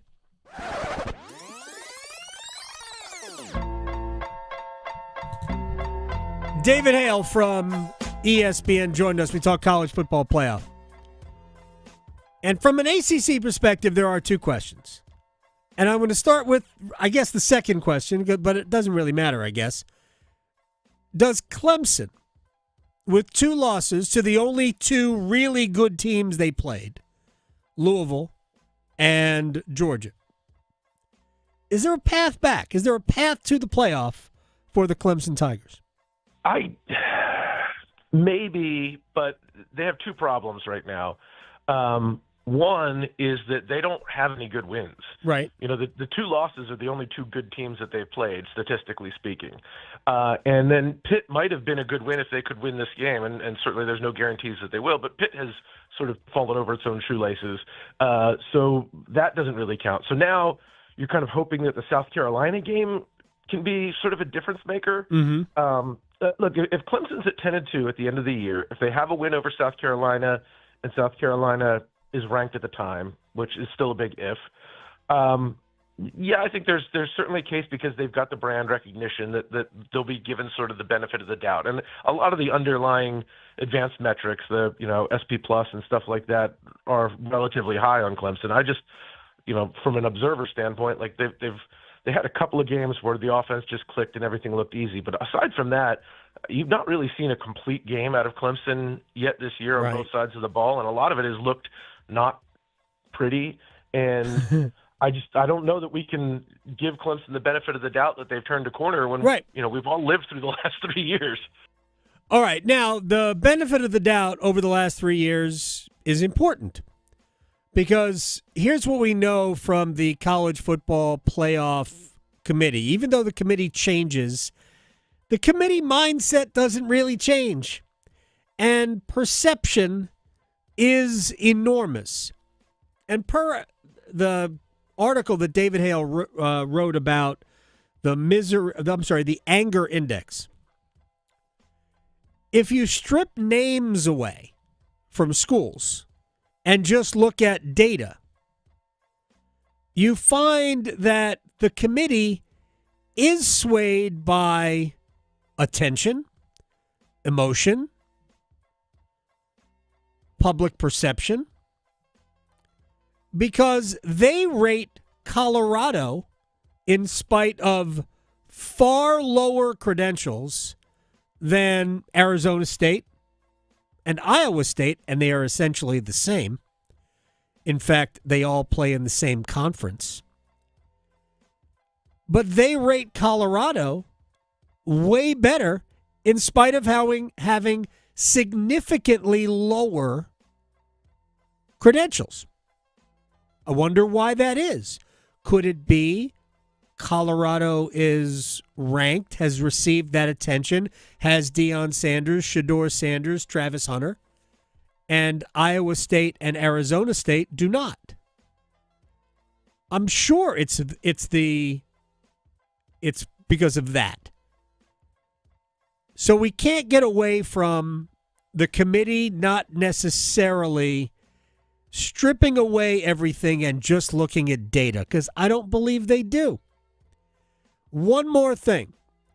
The Miami Hurricanes lost their first game of the season to Georgia Tech.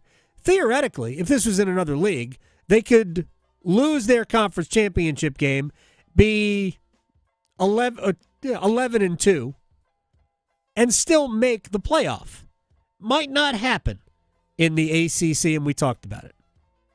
Not in the regular season. I think there is a scenario in which they lose in the ACC championship game if they're not embarrassed in that game. If you look where they are now, there's going to be a lot of attrition around. Like, there's 4 Big Ten teams in the top 5. That just is not sustainable. Right. So, look, the Georgia Tech loss is not great, and it particularly is problematic because they had so many near disasters before that. It's certainly not a worse loss than what Notre Dame has, but Notre Dame wasn't flirting with disaster in every other game. So I think there's a perception that Miami is sort of a paper tiger here, and that's one of the problems. So they need to show that they belong, especially over these next couple of games that frankly they should win pretty easily. I think they could probably lose depending on what else happens, but their best path obviously is to win out, and I think they certainly have. I think if they're going to lose or SMU is going to lose, Miami has the higher chance of getting into the playoff. I think if SMU loses another game, it's going to be hard for them. I don't think it should be as hard as it is for them, but I think that the committee has pretty clearly said we don't really believe in SMU. Yeah, well, I mean, it all depends on if the committee believes in anything that they have said to this point. That's just the nature of the way this thing works. Every week, I think we tear it up and we start over, including they might say the exact opposite about a team one week to the next based on the direction of the wind. I just don't have a lot of faith that these conversations matter that much. Not to the committee. I think they're, at this point, game playing and making up stuff as they go along. All right, it is Thursday. Lee Sterling is here to try to help us, we'll just say, get ahead. Lee Sterling, Paramount Sports. Are you okay? This is the first time that I see like a negative number in your column. Are you okay? I am, unfortunately. I had one of the worst weeks ever. So, hate to say this on the air, but I had a good friend die of a heart attack Thursday night. And Friday, my cousin, he's got cancer from his head to his pelvis. So, it wasn't a good week. So, should have known something was up by those two horrible events. So, it happens. Well, and, my best to hope everything. Well, I mean, I didn't even know what to say. I'm sorry. Yeah. I'm sorry for you. Thank you so much. All right. So, I mean, I guess we're now contractually obligated, although there's no contract involved, to try to brighten people's spirits. We could play the Jason Kelsey, Stevie Nicks song again. I know. I do have it ready. We could. Okay, we do. We have that ready. But let's get into some football. I want to start with tonight, which it really comes down to: do you think Washington is for real or not? Do you? I love their quarterback. I just don't think they have enough pieces around him. I mean, right now, finally, Philadelphia's playing at a high level. They've increased their sacks the last 3 weeks from 1, 2, 3, just like Pittsburgh. I think they're going to get to the quarterback. As great as Jaden Daniels is, if he doesn't have time, he's got no shot here. Philadelphia's clicking on all cylinders. I like the Eagles here. 28-20. Yeah, I think the Eagles are just going to run the ball all day long against Washington's defense, and I think that's going to be the biggest problem for the Commanders. All right, let me just go to college real quick. The Tar Heels have gone through it. You have had a tough week, but the Tar Heels buried a teammate a few weeks ago who passed away after a long battle with cancer. They have managed to.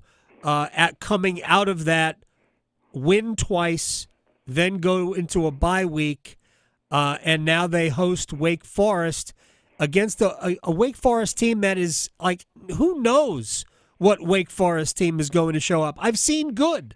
I've seen good Wake Forest. I've seen bad Wake Forest, but I've also seen that from North Carolina.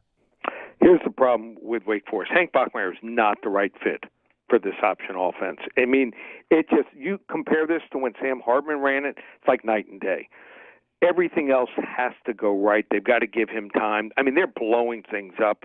The offensive line not giving him enough time here. And finally, we're seeing this North Carolina team. I think they finally found themselves offensively and defensively. Let's take a shot with North Carolina here, 35-20. Ooh, yeah. Well, I do think we're going to see points. I think North Carolina's starting to get it going a little bit offensively, and they just keep handing the ball to Omari and Hampton. That's fine. So the Buffalo Bills, Lee Sterling, and I want to leave enough time for – are we doing UFC picks or no? We're going to do one each, Oh, okay, good, because I want to give you guys enough time to punch and kick each other. The Buffalo Bills haven't really beaten a good team yet. I think they played the Jets like 5 times already this year. So, but they are playing the best. I don't know if they're the best team, but they are 9-0. But Buffalo has this one in their place. Yep. What do you think about the Bills and the Chiefs?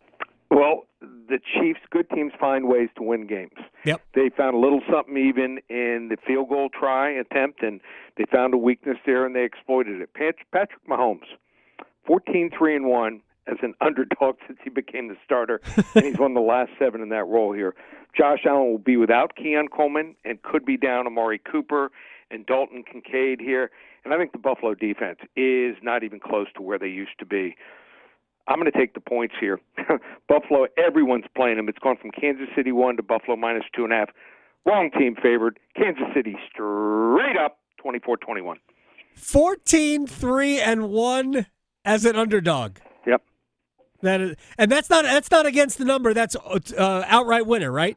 No, that's against the spread. Oh, against the number. Against the spread, yeah. Okay, well, it's encouraging either way. The Chiefs, I compared the Chiefs to the Patriots heyday. Best quarterback, best coach, great defense. Yeah, they'll figure it out. When you have those 3 things in your column, they will just figure it out. One more college game. Yep. Georgia can't lose another game. Probably not. They think they could get in the playoff with 3 losses, but and Tennessee also probably cannot lose this based on where they are. It's in Athens. What do you think? Something's wrong with this Georgia offense. They're just not very good. Bottom line is the receivers are getting no separation, and Carson Beck, 2 touchdowns and 7 interceptions the last 3 games. I think he's distracted. Maybe it's from dating one of the Cavender twins down here in Miami or driving around in that Lambo. Right. But I think the Vols are going to shorten the game here with Dylan Sampson. He already has 20 touchdowns rushing this year, which is insane here. They run the ball almost 64% of the time. Low-scoring game here. I think Tennessee pulls the upset 23-20. I like Tennessee plus the 10 and the under 48.5. Wow. All right. If I had a bell, I'd ring it. Okay. Let's go. I don't even know what it is. Victoria, what is it? UFC what? It's UFC 309. 309. Formula 309. That's not a formula, but that's fine. It's I'm the going to take updated one. Charles Oliveira here by finish. It's the co-main event, and Michael Chandler, very popular. Everyone knows him. He was on the last series against Conor McGregor. That's the 2 coaches. I don't think Michael Chandler can last 5 rounds here. Charles Oliveira is going to find a way, whether it's a knockout, a submission, some way he's going to take out Michael Chandler. Michael Chandler's only chance is to win first or second round stoppage. Not going to happen against this level of competition. Charles Oliveira by finish, minus 175. All right, Charles Oliveira by finish. I don't know what that means, but that's good. I All right, know. now you're up. I would love to see old school Charles come out, so I'm with you, Lee. So mine is between Bo Nickel and Paul Craig. I'm sure he's going to wear his Braveheart face paint when he comes out. Who knows? We'll see. But I'm going with Bo Nickel here. He's undefeated. These 2 guys both like to submit their opponents. However, I don't think that Paul will be able to handle Bo Nickel's power. So I actually am going to take Bo, even though he's great at submission. I'm going to take him at knockout, which is minus 130, but I think Bo's going to stay undefeated in this one. So give me him. All right. I wish both of you luck. Finish and knockout. What does finish mean? Like the fight has to end? It means within the first. It means before the end of the match. It's 5 rounds. Yeah. Gotcha. So, can be any way. It can be any. It can even be by disqualification. Also. Okay. I like that. Yep. All right, we get scolded also on the way out. Lee Sterling, Paramount Sports, at Paramount Sports on Twitter. Thank you very much. Sorry for your loss, and we'll talk to you next week. Okay, sounds good. You got it. Lee Sterling here on the Adam Gold Show. That was a tough start to that conversation. I know. I feel so bad. Very bad. Thoughts and Very prayers. bad. I hate that. Football's feel better. I know. Feel better. Well, hopefully these were like winning picks too, so that'll put everything on a good foot. Yeah, I mean, I wouldn't know what those are. So yeah, that's where we are with all of that. All right, before we get out of here, real quick about last night. I think there's a lot of I've always said this about Hurricanes games, Hurricanes fans specifically, that no matter the situation, there is nothing that Canes fans can't make into a major issue. So for some people, last night is a referendum. This, that. Sebastian Aho's scoring skates did not arrive to start the season. The rest of his game is fine. I think people need to understand that.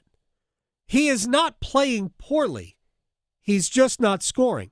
When Rod Brindamore talks about those guys need to be on the score sheet, yeah, if they were playing poorly, he wouldn't keep putting them on the ice. They're not giving up a ton of goals. It's just that they're not scoring goals right now. At some point, that group will. I do wonder, though, if Saturday we will see a different combination. I don't think it would be the worst thing that Rod Brindamore ever did. Maybe break up Andre and Sebastian. Victoria, thank you very much. I will see everybody tomorrow on the Adam Gold Show. Serving it up hot and fresh every day. Adam Gold on the North Carolina Sports Network. Week 11 is here. NFL, Washington, Philadelphia tonight. No better place to start than with FanDuel, America's #1 sports book. And new customers, $150 in bonus bets awaits if you win your first $5 wager. That's all you got to do. Nick Sirianni, how many times will he have an